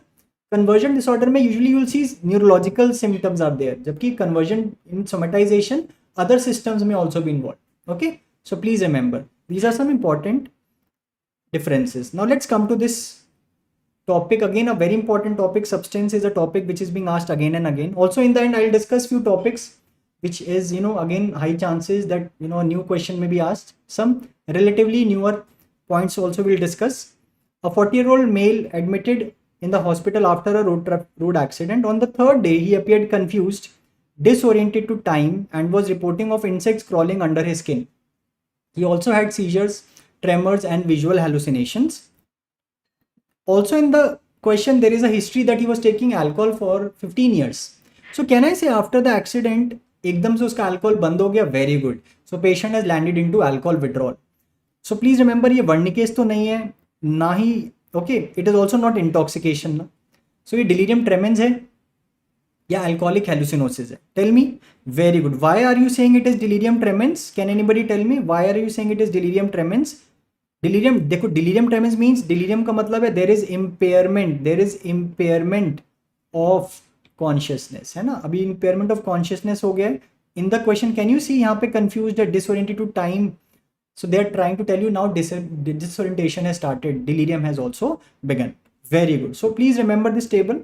So after stopping or decreasing the amount of alcohol in the first 6 to 8 hours, the most common alcohol withdrawal symptom is tremors. Other symptoms may also occur. Most common tremors. 8 to 12 hours में patient may develop alcoholic hallucinosis such as auditory hallucination, even visual, tactile hallucination can also occur. 12 to 24 hours अगर ये withdrawal state continue रहती है, patient में develop even seizures. These are also known as rum fits. ये generalized tonic clonic seizures होते हैं, clusters में हो सकते हैं. In few hours patient may have multiple seizures, and up to 72 hours में peak is 48 to 72 hours delirium tremens. बेटा please remember delirium tremens में भी hallucinations हो सकते हैं, visual में भी more common, other auditory tactile में also occur. तो alcoholic hallucinosis और delirium tremens को कैसे differentiate करोगे? Not on the basis of duration, not on the basis of the hallucinations, but very important on the basis of impairment of consciousness. Please remember, impairment of consciousness. Is it clear to everyone? Right? Please remember this point. Now tell me the treatment. So patient comes to us with alcohol withdrawal. See this question everyone and try to answer this question. A man with a history of alcohol intake present in the hospital with tremors, disorientation to time, place, person, auditory hallucination 2 days after stopping. तो diagnosis सबने बना लिया कि it is delirium tremens. Somewhere in the question they tell you कि investigation में hepatomegaly है, deranged LFTs हैं, icterus है. Now we know in the withdrawals what is the drug of choice? We know benzodiazepines. Very good. Can you tell me यहाँ पे बेटा सारी options पढ़ो एक बार. Those who are saying A ना, एक बार सारी ऑप्शंस पढ़ो. That is why I am saying please read all the options before answering. देखो we know benzodiazepines are the drug of choice and we have discussed lorazepam, diazepam, oxazepam, there is chlordiazepoxide, these are the benzodiazepines we have discussed. Also we have discussed liver okay, and if there is a liver disease then liver okay we have discussed L से lorazepam, O से oxazepam. देखो drug of choice तो benzodiazepine है, but अगर plus thiamine है, what is thiamine? Vitamin B1. अगर वो option में वो बेटर आंसर हो जाएगा. Very good. Yes, now the answer is here lorazepam plus thiamine. Again we are preferring lorazepam over other benzodiazepine in this case because we have also been told कि patient को liver disease है, hepatomegaly है, derange LFTs, icterus. So any such point is given in the question that again will tell you which benzodiazepine you have to choose. So we give the benzodiazepine in high dose and gradually we taper and stop. So this is about the withdrawal detoxification phase. Let's now talk about the maintenance phase. So patient का withdrawal state ठीक हो गया, अब आते हैं maintenance phase पे. See this question. Very good. See this question. A lady has taken disulfiram for alcohol abuse. Next day on party, so she's taking disulfiram. ठीक है. Now in a party, friends give alcohol and she consumes wine and now develops nausea and vomiting. Beta, what is this reaction known as? Tell me. Patient is taking disulfiram and on that patient has consumed alcohol. तो कौन सा reaction है? Patient में develop this ना nausea, vomiting है ना, flushing में भी there. Very good. It is disulfiram ethanol या disulfiram alcohol reaction. Very good. Also let's talk about few points. Very good. So beta, what is the mechanism of action of disulfiram? It's an aversive agent. It inhibits aldehyde dehydrogenase, ALDH, not ADH. Alcohol नहीं है, aldehyde dehydrogenase enzyme. देखो, when we are starting disulfiram, when should we start? After how much time of the last alcohol drink? Remember, at least 12 hours after his last alcohol drink है ना, उससे पहले कर देंगे तो patient may develop this reaction. Okay, some books even say 12 to 24 hours, but at least 12 hours. So we start 12 hours after the last drink, minimum you'll start disulfiram. Suppose we have stopped disulfiram, after how much time patient still can develop this reaction? Remember, up to 2 weeks. Patient ने disulfiram लेना बंद भी कर दिया तो up to 2 weeks तक after the last dose of disulfiram this reaction can occur. Very important. So please remember this point. Also, when we are giving, we have to warn the patient that alcohol in food like vinegar या perfumes में, colognes में, cough syrup में, that can also produce this reaction. So one has to be careful. So please remember, this is disulfiram. Now answer this question. All of the following are used as anti-craving. So we'll also discuss anti-craving agent. एक हमारे पास maintenance में disulfiram है, and then we have anti-craving agents. Tell me, all are used except कौन सा? Except, हाँ बेटा, patient can develop dysphoric symptom. Yes, हाँ, तो तभी patient becomes aversive of consuming alcohol, तभी ऐसे aversive agent कह रहे हैं. Very good. बेटा, we know 2 FDA approved anti-craving agents है ना. Naltrexone is opioid antagonist. Very good. And what is acamprosate? It is a NMDA antagonist है ना, NMDA antagonist है. देखो, topiramate, again it is not approved. Okay, it is not an approved agent, but it can sometimes be used. But lorazepam we definitely know na, it is not anti-craving, it is used in withdrawal state. So please try to read the question carefully. So remember, lorazepam is used in the withdrawal state, not as an anti-craving agent. So very good. The answer is option A. Now answer this question. Wernicke's Korsakoff in alcoholic patient occurs due to deficiency of, this is a relatively easier question ना. Answer this. थोड़ा easy वाला है ना. It is occurring because of deficiency of vitamin B1 है ना. Chronic use of alcohol से thiamine deficiency हो रही है, उसकी वजह से patient develops Wernicke's and Korsakoff. So let's discuss this table. Sometimes chronic use of alcohol can lead to neurocognitive disorders. So alcohol induced neurocognitive disorders. एक है Wernicke's and another is Korsakoff. But Wernicke's occurs suddenly, onset sudden होता है, and remember ना गोवा वाले symptoms, remember patient में come with global confusion, ophthalmoplegia, sixth cranial nerve affected more than third, patient में come like this, my eyes are twisted to one side, there may be nystagmus, तो ocular signs मिलेंगे, patient tries to walk, वो गिर जाता है. So such symptom ataxia can be seen. Actual cause क्या है? Actual cause is deficiency of vitamin B1. Remember, thiamine deficiency is the actual cause. तो treatment कैसे करेंगे बेटा? Will give thiamine. Remember it is reversible. Remember this very important point बेटा. Any patient in which who is a case of who is taking alcohol, okay, and we are planning to give him glucose. Suppose उसको hypoglycaemia develop हो गया. अब case of chronic alcoholic patient and he develops hypoglycemia. Can you tell me how will you treat this patient? Will you just give him glucose? Will we just give him glucose, or what will we do? Very good. We'll first give him thiamine. Very good. Followed by glucose. Please remember this very important point. Yes.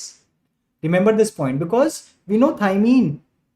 Thiamine we know is required in the Krebs cycle and so many enzymes.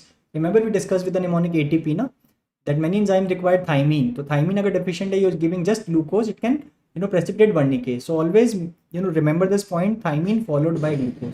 Okay, thiamine should be given. Suppose patient को गोवा वाले symptoms हैं, हमने दिया thiamine.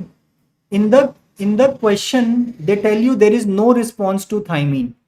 मतलब symptoms you were suspecting Wernicke's हैं but है नहीं, क्योंकि Wernicke's होता था, it would have been reversed. So now what will you do? Remember अब क्या करोगे? So that means it could be because of another cause. Remember even pelagic encephalopathy can also present with similar symptoms. So now the treatment you will give is niacin. Please remember this one point. Very good. Yes, very good. Korsakoff, remember, is chronic, and Korsakoff की symptoms amnesia है. What is amnesia? He is not able to remember things. Remember, anterograde amnesia more than retrograde. दोनों हो सकते हैं, but anterograde forward direction में amnesia is more than backward. पुरानी चीजों का amnesia. Confabulation can also occur. Filling of memory gaps with false stories. Again, cause is thiamine deficiency, but again treatment is thiamine. Some symptom may remain. So you can say it is partially reversible, or in a way you can say it is irreversible. Please remember this table. Very good. I hope this is clear to everyone now. Just give me a thumbs up if it is clear to everyone. Please be very careful. Don't make any error when you are treating a patient. देखो withdrawal state है, maintenance में है, या फिर alcohol induced neurocognitive disorder है. So again treatment may be different. So please be very careful. Now answer this question. This question again we have discussed, and this was asked in the prelims. Answer this question. I hope everybody answer this question correctly. Beta. Very good. But please answer this question. A 24-year-old male 1 hour after taking the substance developed nasal stuffiness and hallucinations with substance he is consuming. है ना? So we talked about this. It's a very small topic, but we discussed that sometimes questions are asked from this. Very good. So what is the answer? Right answer है ना? Yes. So we discussed cocaine is a stimulant. Very good. So very good. The answer is C. Here they have asked two characteristic है ना? Very good. So we have discussed cocaine is a stimulant. Very good. It's a stimulant. It is derived from the leaves of Erythroxylum coca. It's a stimulant, so remember it can cause hypertension, tachycardia, tachypnea, cardiac arrhythmia, seizure. Even remember it can cause mydriasis.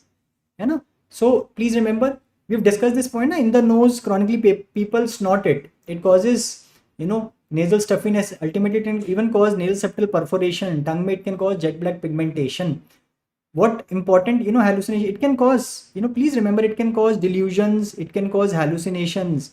In fact, one important hallucination we have also discussed, that is cocaine bugs or magnum bugs, formication, tactile hallucination. We discussed that question, na? Patient comes with tachycardia, tachypnea and scratch marks, है ना? So they are just asked this question in a different way. So yes, hallucination or other hallucinations can also occur. Okay, so please remember this. And what are speedballs? Very good. But what are speedballs? Speedball is when cocaine is combined with opioid like heroin. Okay, so cocaine is a stimulant. Even remember amphetamine. Amphetamine is also a stimulant. Okay, very good. I hope this is clear to everyone. So patient has nasal stuffiness is there and there is hallucination. So they are telling you that this is a stimulant. Cocaine is in the option. Very good. Now answer this question. Let's try to answer this question. You have to match column A with column B. So option 1 is delirium tremens. So delirium tremens mein beta, which out of this what you're going to use for the treatment? Let's try to answer this. So tell me the answer here. The answer is yes, it is oxazepam, right? So here you are going to choose oxazepam will be given. Yes, so we can use benzodiazepine. Alcohol dependence में out of these, we have just discussed. Yes, so maybe they're talking about maintenance. So here we can give the drug acamprosate. For opioid poisoning, very interesting. For opioid poisoning, in opioid poisoning, can you tell me classical triad कौन सा मिलेगा opioid poisoning में? Classical triad you may see of respiratory depression. यहाँ पे meiosis मिलेगा या midriasis मिलेगा? In opioid poisoning, meiosis or midriasis? Remember meiosis. Opioid withdrawal may will get midriasis. Okay, and patient may even land up in coma. And remember the treatment of opioid poisoning, opioid intoxication क्या है? It is IV naloxone. It is a short acting mu antagonist. So please remember, sometimes this question is asked. So please be very careful. And smoking cessation में person is smoking, what we can use in the management? Yes, in smoking cessation we have one is varenicline we have, and another is bupropion. These are anti-craving agents. Preferred would be varenicline, and even we have NRT, that is nicotine replacement therapy. So the right answer is that 1 is B and 2 is D, 3 is C and 4 is A. So right answer is option C. Very good. Is it clear to everyone? Very good. Correct. Now answer this question. A patient has been using opioids for a long time, but he discontinued. So he was taking opioid, now he stopped taking. The nurse anticipates the use of which of the drug to prevent and reduce the opioid relapse.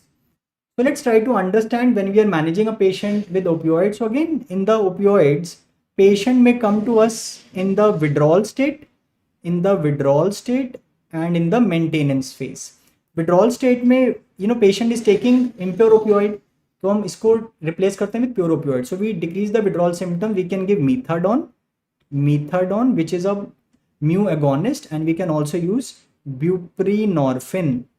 Buprenorphine is a partial mu agonist. Okay, then we can also do symptomatic management. We can use drugs like clonidine. Patient को जो भी symptoms हो रहे हैं उसके लिए we can give drugs. Then in the maintenance, again we have one important strategy है opioid substitution therapy, जिसमें we are again giving drugs like methadone and buprenorphine.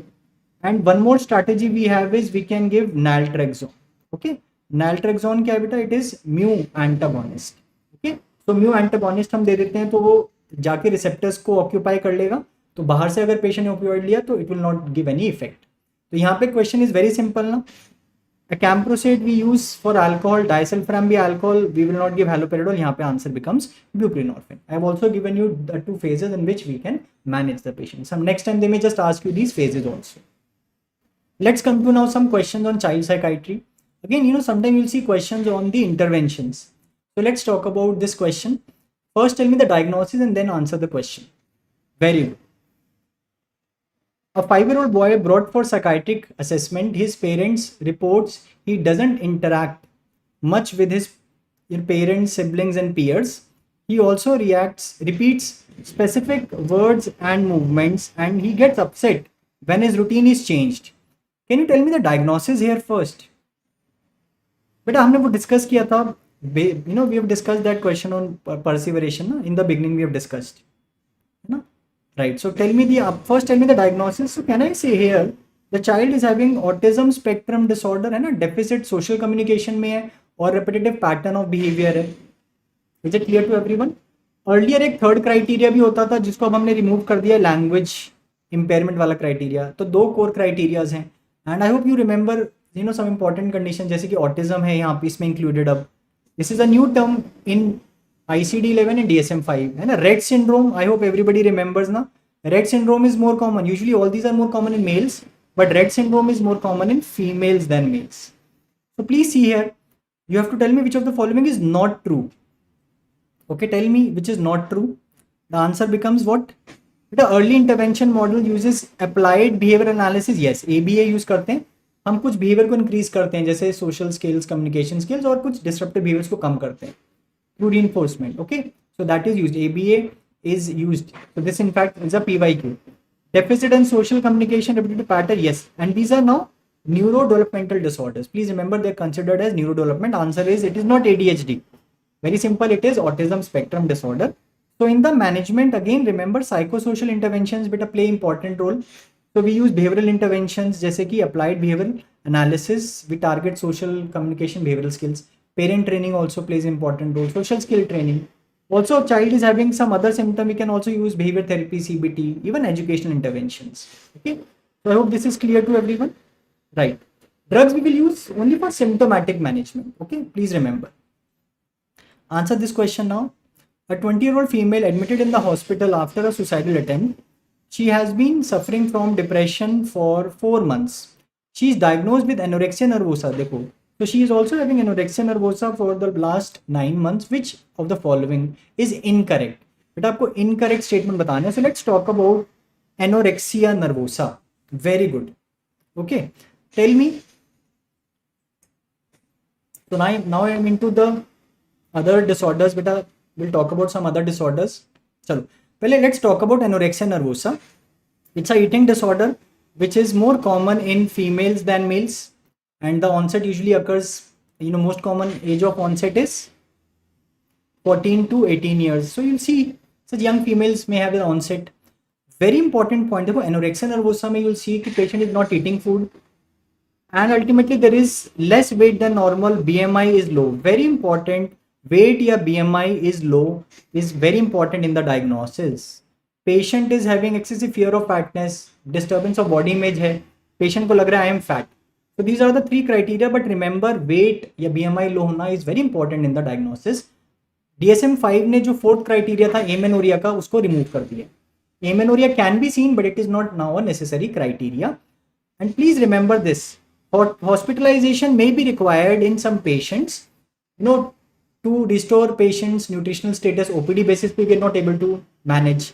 Also because of certain complications जैसे dehydration हो गया, electrolyte imbalance हो गया. अगर decrease in weight by height less than, if it is more than 20% decrease हो जाता है, that also becomes an indication. If you see in adult अगर हम बात करें in terms of BMI, if the BMI is less than 15, that also becomes an indication. But in every patient we don't hospitalize. Also remember that these patients may have high mortality. There may be high mortality because of these complications. Okay, so please remember. So how will we treat? Remember, treatment, preferred treatment is again CBT, and if required we can also give drugs like SSRI. Suppose if I ask you, एक patient को हमने admit किया with anorexia nervosa for 1 week, हमने patient को adequate calories दिए, but there is no increase in weight. Next step, increase the calorie, give antidepressant, or observe the patient 2 hours after each meal. What will you do? Please remember, you will observe the patient 2 hours after each meal, because we know that anorexia nervosa also has 2 types. There are 2 subtypes. One is restricting type, which is most common, यहाँ पे patient is not eating, and one is even binge eating, purging type can also be seen here. So binge eating का मतलब eating large amount of food in less time and then purging through behaviors like self-induced vomiting. यहाँ पे भी मिल सकता है, वो bulimia में भी मिल सकता है, but one important difference is in bulimia weight BMI may be normal or increased. यहाँ पे the weight or BMI is reduced. I hope this is clear to everyone. Very good. So please answer this question now. You have to tell me incorrect statement. Depression is a common comorbidity with anorexia. Yes, patients can have depression. Start low calorie intake initially, then gradually increase. Very good. Yes, it is correct. But if we start with high calories, हमने बहुत जल्दी उसको बहुत high calories दे दिए in a very fast manner, we give high calories. Can you tell me what can happen? We started feeding the patient very with high amount of calories. देखो patient was in a relatively state of starvation ना. अगर हम बहुत high calorie से शुरू करते हैं बेटा, what can occur? Remember, refeeding syndrome can occur. Okay, complication such as refeeding syndrome that can occur. So please remember this. Okay, refeeding syndrome can occur as the complication. So that is why we will start with low calories.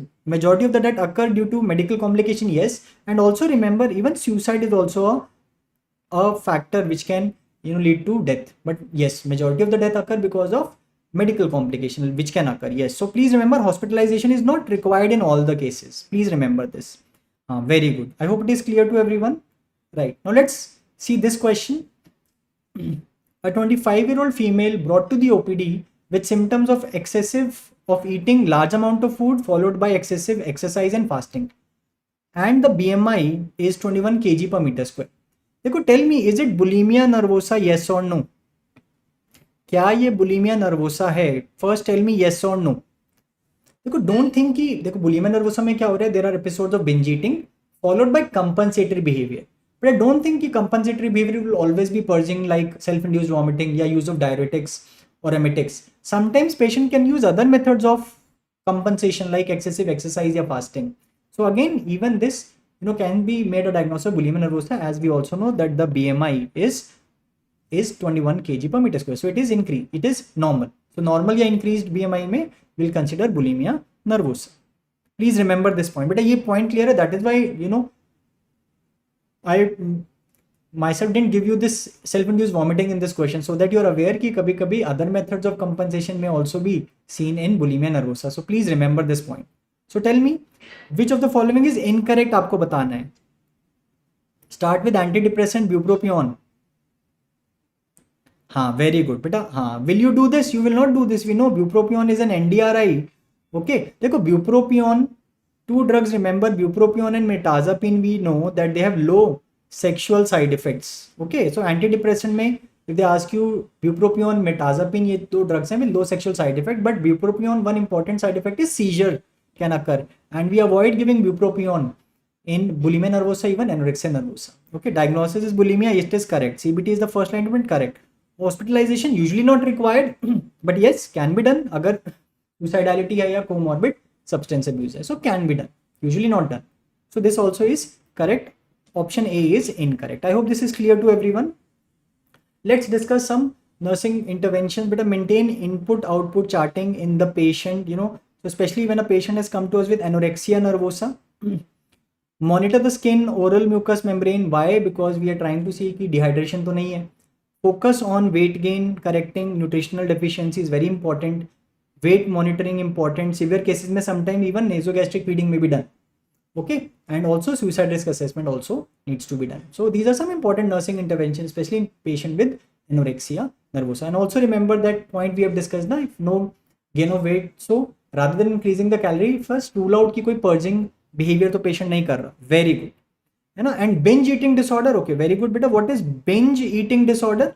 Binge eating disorder में only there is binge eating, है ना. It is only binge eating and there is no purging, है ना. And this is the most common eating disorder now. Okay, most common eating disorder. Is it clear to everyone? हाँ, very good. Now let's answer this question, है ना. We have been talking about borderline personality disorder and this question was asked in the prelims. So tell me, were you able to handle this question? You have to tell me which of the following is true about borderline personality disorder. This particular disorder we discussed even before the prelims in the videos as well. Na? So tell me the diagnosis of all these four options. Na? If I ask you which personality disorder is suiting all these conditions. A, socially withdrawn, emotionally cold. Na? Patient is socially withdrawn. So we know there are three clusters, na? A, B and C. Na? Let me just show you that slide also. Haan, we have cluster A, B and C. Cluster A में we have paranoid. देखो paranoid patient, they are very suspicious. They don't trust people easily. They hold grudges. Schizoid वाले patient वो थोड़े socially withdrawn रहते हैं. And schizotypal, इनकी odd thinking होगी, odd belief system होगा. They may be having very eccentric behavior.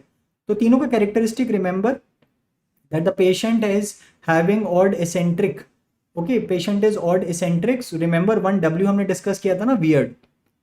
Then cluster B में anti-social में they are against the society, doing things, violating rights of others, getting into fights. So in the question they may tell you कि criminal cases are against their name. Borderline I'll discuss. Histrionic में they want to be the center of attention. और narcissistic में क्या हो गया? They have a heightened sense of self-importance, that I am most important. So remember 1W, W से wild, or you can remember they are very dramatic, impulsive. Cluster C में one is avoidant, anxious personality disorder. So they are very sensitive to criticism, to rejection. Dependent में they are dependent on small things. दिन की जो छोटी छोटी चीजें भी हैं वो भी they are dependent on others. And OCPD we discussed ना, यहाँ पे person is doing things with rigidity, which is inflexible, want to do everything with perfectionism. So यहाँ पे you can remember 1W, that is worried. Okay, so remember A, B, C. It's very important with a personality disorder. So now tell me, very good. Tell me A क्या है? Can I say A is, suggesting of schizoid personality disorder? Extremely sensitive to criticism, avoidant, anxious personality disorder. Perfectionism, stubbornness is OCPD. Self-doubt, impulsivity, feelings of loneliness.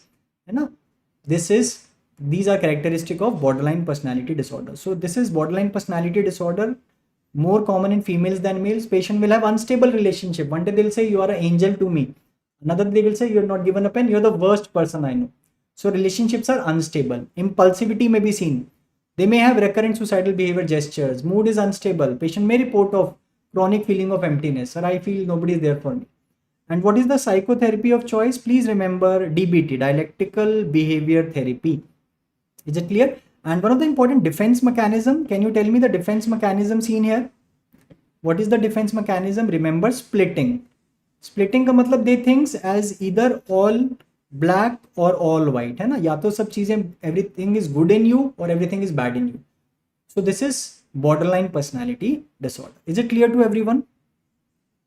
बेटा schizoid में क्या हो रहा है? Schizoid में remember socially withdrawn है person.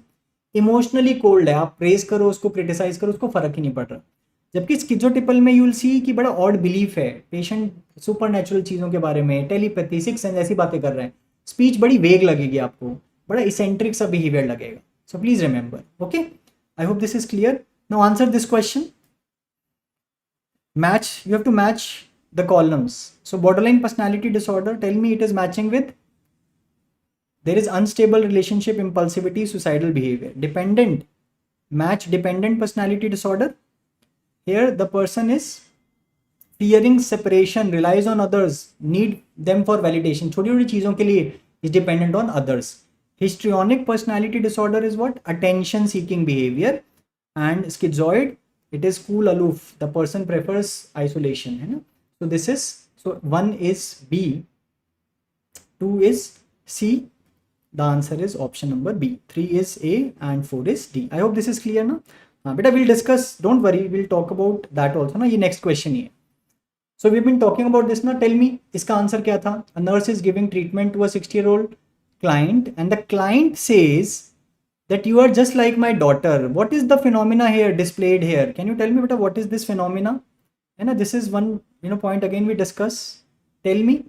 In fact, a similar question was even asked in 2024. So यहाँ पे किसकी फीलिंग्स हैं towards what, towards whom? So remember यहाँ पे there is feelings of the, this is, हाँ, very good. So please remember transference में क्या हो रहा है? These are conscious unconscious feelings of the patient towards the team, towards the treating team, towards the therapist, towards the nurse here who are in the team. Counter transference क्या होता है? These are the feelings of the therapist towards the patient. बेटा ये positive feelings भी हो सकती है, negative भी हो सकती हैं. Okay, so please remember यहाँ पे answer is option number A. So there is patient who has developed feelings towards the members of the treating team. Okay, displacement we know it's a defense mechanism. He unconscious खुद की impulses have been displaced onto others. That husband is angry on the boss, comes home and shouts on the wife. तो ये क्या है? Displacement. Projection में क्या हो रहा है? अपनी internal feelings को he is projecting onto others. Person is having his, he himself is having an extramarital affair, but उसको लग रहा है he is convinced कि wife का extramarital affair चल रहा है. So that is projection. These are defense mechanisms, right? So please remember the answer here is option number A. So they can again ask such questions. Please be very careful. Now let's see this. On which of the following stages of psychosexual development children begin to explore their genitals? Now we know the psychosexual stages of development by Sigmund Freud. There are 5 stages. Tell me the stages name. One is oral, then we have anal stage, then there is phallic, then there is latent phase, and then there is genital phase. In oral phase, the child is getting gratification. सब चीजें वो mouth में ले रहे हैं ना, oral cavity में, so he is deriving pleasure by this. Anal stage में he is deriving pleasure by passing the feces. Phallic stage में he is deriving pleasure by exploring his genitals. So please remember it is the phallic stage. Please remember option D. Now also remember, in phallic stage, one important interesting complex you can remember, Oedipus Electra complex. Oedipus Electra complex can occur, but Oedipus Electra complex क्या है? The child is attracted to opposite gender parent. So Oedipus complex में the male child in Oedipus complex is attracted towards the mother. Remember mom. In Electra, the female child is attracted towards the father. Also remember, अगर किसी stage में fixation हो जाती है, later on the person may develop certain psychiatric illness. Please remember, fixation in the anal stage can lead to OCD and even OCPD. So please remember this point as well. Okay. So यहाँ पे answer is option number D. Very good. So these are the important stages. Let's now see this question. So again, drugs, very important. Please revise them. Also, we will talk about few points of ECT, very important. So let's take up this question again. I hope everybody was able to answer this question now. So let's answer this question. Very good.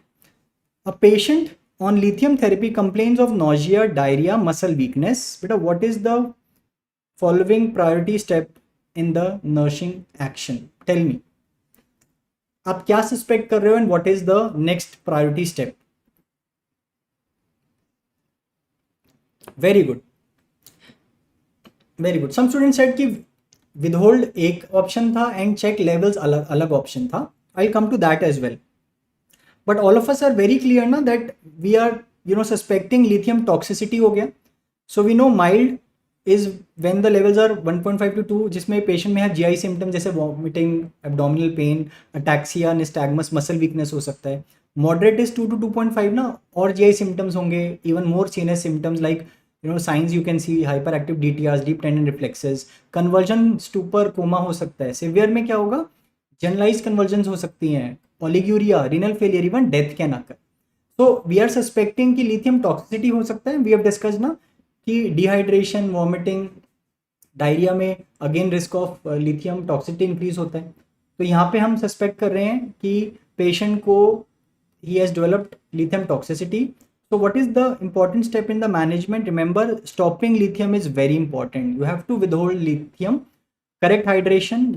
We can remove, अगर unabsorbed lithium है from the GI tract, we can use PEG, polyethylene glycol, sodium polystyrene sulfonate, and severe cases में we can also use hemodialysis. So please remember, we are suspecting ना यहाँ पे lithium toxicity है. You have to stop lithium. अगर दो अलग अलग option है, you will withhold next dose. Then you can check the level, but you will withhold the dose. So yes, the answer here is option number C. Is it clear to everyone? I hope it is clear now, but please revise lithium. It's a very, very important topic. Okay. Now let's see this question. A husband doubts her wife is having an extramarital affair, follows her, but in reality he himself is having an extramarital affair. है ना? तो अभी हमने discuss किया था. देखो, we have different classes of defense mechanism है ना? We can remember with the simple mnemonic N, M, N, M है ना? So we have talked about this ना. N से narcissistic defenses, immature, neurotic and mature defenses, right? Rationalization क्या है बेटा? What is rationalization? It is a neurotic defense. Rationalization में patient will try to justify his wrong behavior, unacceptable behavior. Somatization में symptoms, symptoms they are converted into some physical symptoms. Somatization जैसे कि stress है तो pain होने लग गया. Sublimation is he is converting his impulses into socially acceptable behavior. It's a mature defense mechanism. यहाँ पे है आंसर है projection. अपनी inner feelings को, conflicts को उसने project किस पे कर दिया? On his wife. So the answer here is option number D. Very good. I hope this is clear now. Very good. But answer this question है ना. ECT again very important. I'll discuss few points. 35-year-old patient with bipolar disorder is being considered for ECT. okay, due to severe depressive symptom with suicidal ideation. Okay, it is one of the most common, depression is one of the most common, you know, disorder in which we use ECT, and yes, depression with suicidal ideation is an important indication. Lithium therapy पे patient था for the past 8 weeks with serum lithium levels in the therapeutic range. Which of the following statement is correct? You have to tell me correct statement. ठीक है? Pregnancy is a contraindication for ECT? No, please remember नहीं होती. In fact, there is no absolute contraindication for ECT. Relative contraindication we have discussed. है ना? Please remember, lithium has no interaction with ECT. Can be safely continued without dose? No. Lithium, in fact, it is having interaction. Lithium can lower the seizure threshold, increase prolonged seizures हो सकते हैं during ECT and post-ictal delirium हो सकता है. Yes, that is a correct statement. Fracture is a common adverse effect with modified ECT? No. In fact, it is a adverse effect more seen with direct ECT. है ना? Modified ECT क्या होता है? Modified ECT, now when we give ECT, we give muscle relaxant, we give anesthesia. So again, that decreases the risk of fracture. So this is also incorrect. So yes, the correct answer is option C. Very good. Now let's answer this question.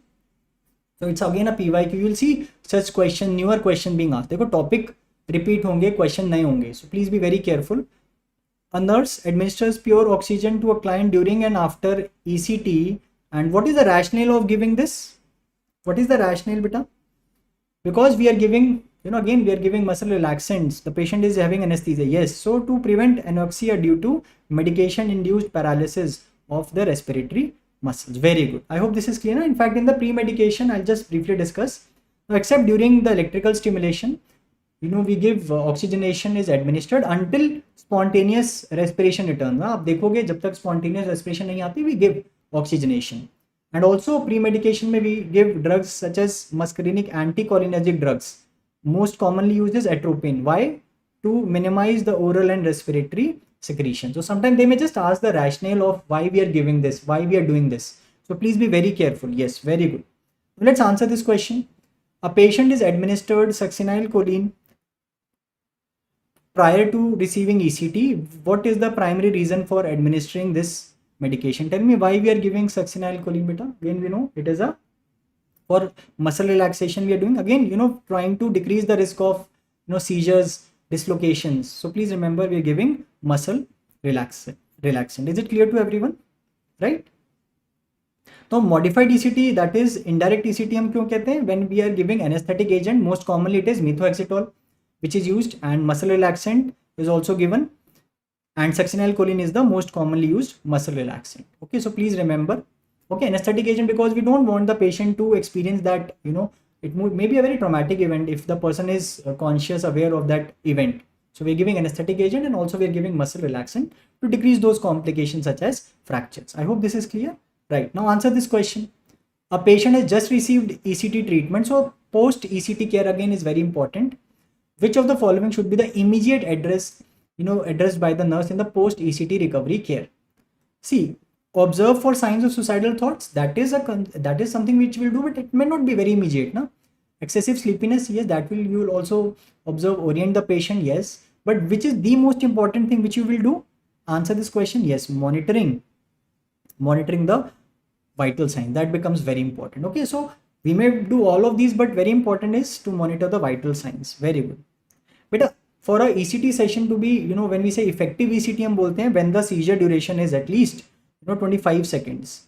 So please remember, हम effective seizure बोलते हैं when the duration is at least 25 seconds. Okay, और prolonged seizure कब बोलते हैं? When the seizure is continuing for more than 180 seconds, है ना, तब उसको prolonged seizure बोलते हैं. Okay, very good.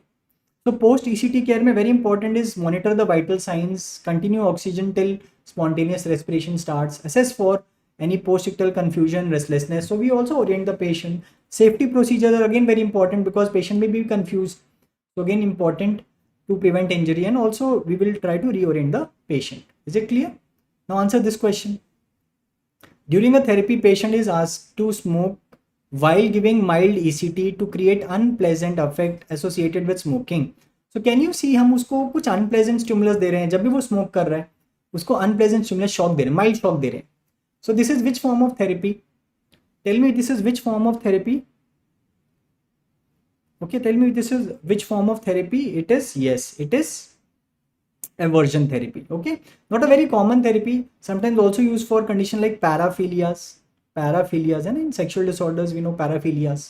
Okay, so this is aversion therapy. Now answer this question. Answer this question. Which of the therapy is based on the principle that patient behavior is determined by the way of thinking? But we have been discussing this point again and again. Finally a question bhi aaya. Now tell me what is the right answer here. Answer this question, everyone. Dekho, please expect such questions because they are asking, they'll give you some principle of some therapy and they will ask you which therapy it is. At systematic desensitization में we know कि पहले we teach relaxation to the patient, then we make a hierarchy. Less anxiety से higher anxiety वाले situation की एक list बनाते हैं, फिर एक एक करके हम मूव करते हैं. And then whenever person is one let us in step 1, तो हम उसको बोलते हैं रिलैक्सेशन टेक्निक्स यूज करें, ग्रेजुअली हम धीरे धीरे ऊपर जाते हैं. तो this is systematic desensitization. Systematically हमने उसकी एंजाइटी को डिसेंसिटाइज किया. वेरी गुड बेटा. वी टॉकिंग अबाउट सीबीटी ना. In CBT we have cognitive therapy and behaviour therapy. So we know this.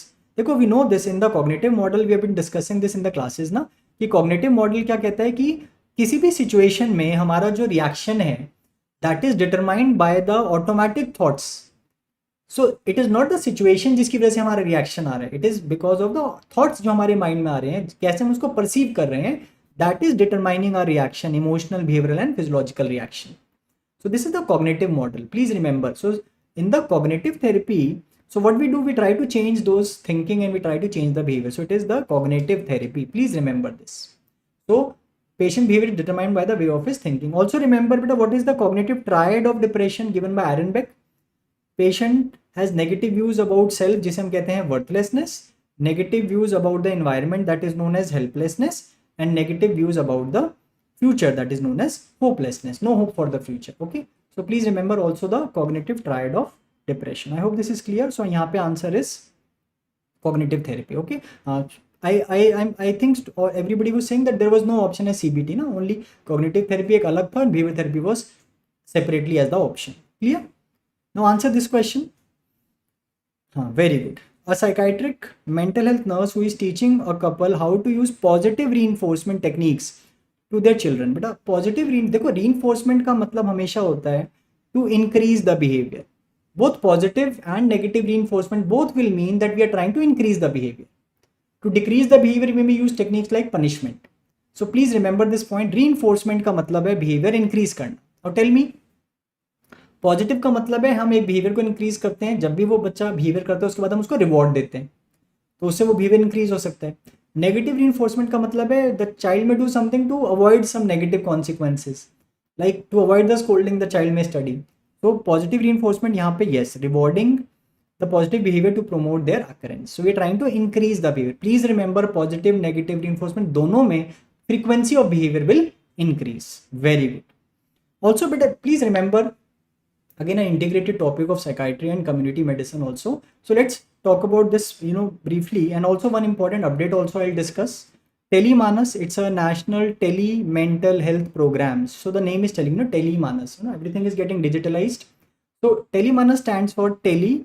M is mental health, A for assistance, N for networking, A say across the states. It was launched by the government of India, Ministry of Health and Family Welfare on World Mental Health Day, 10th of October 2022.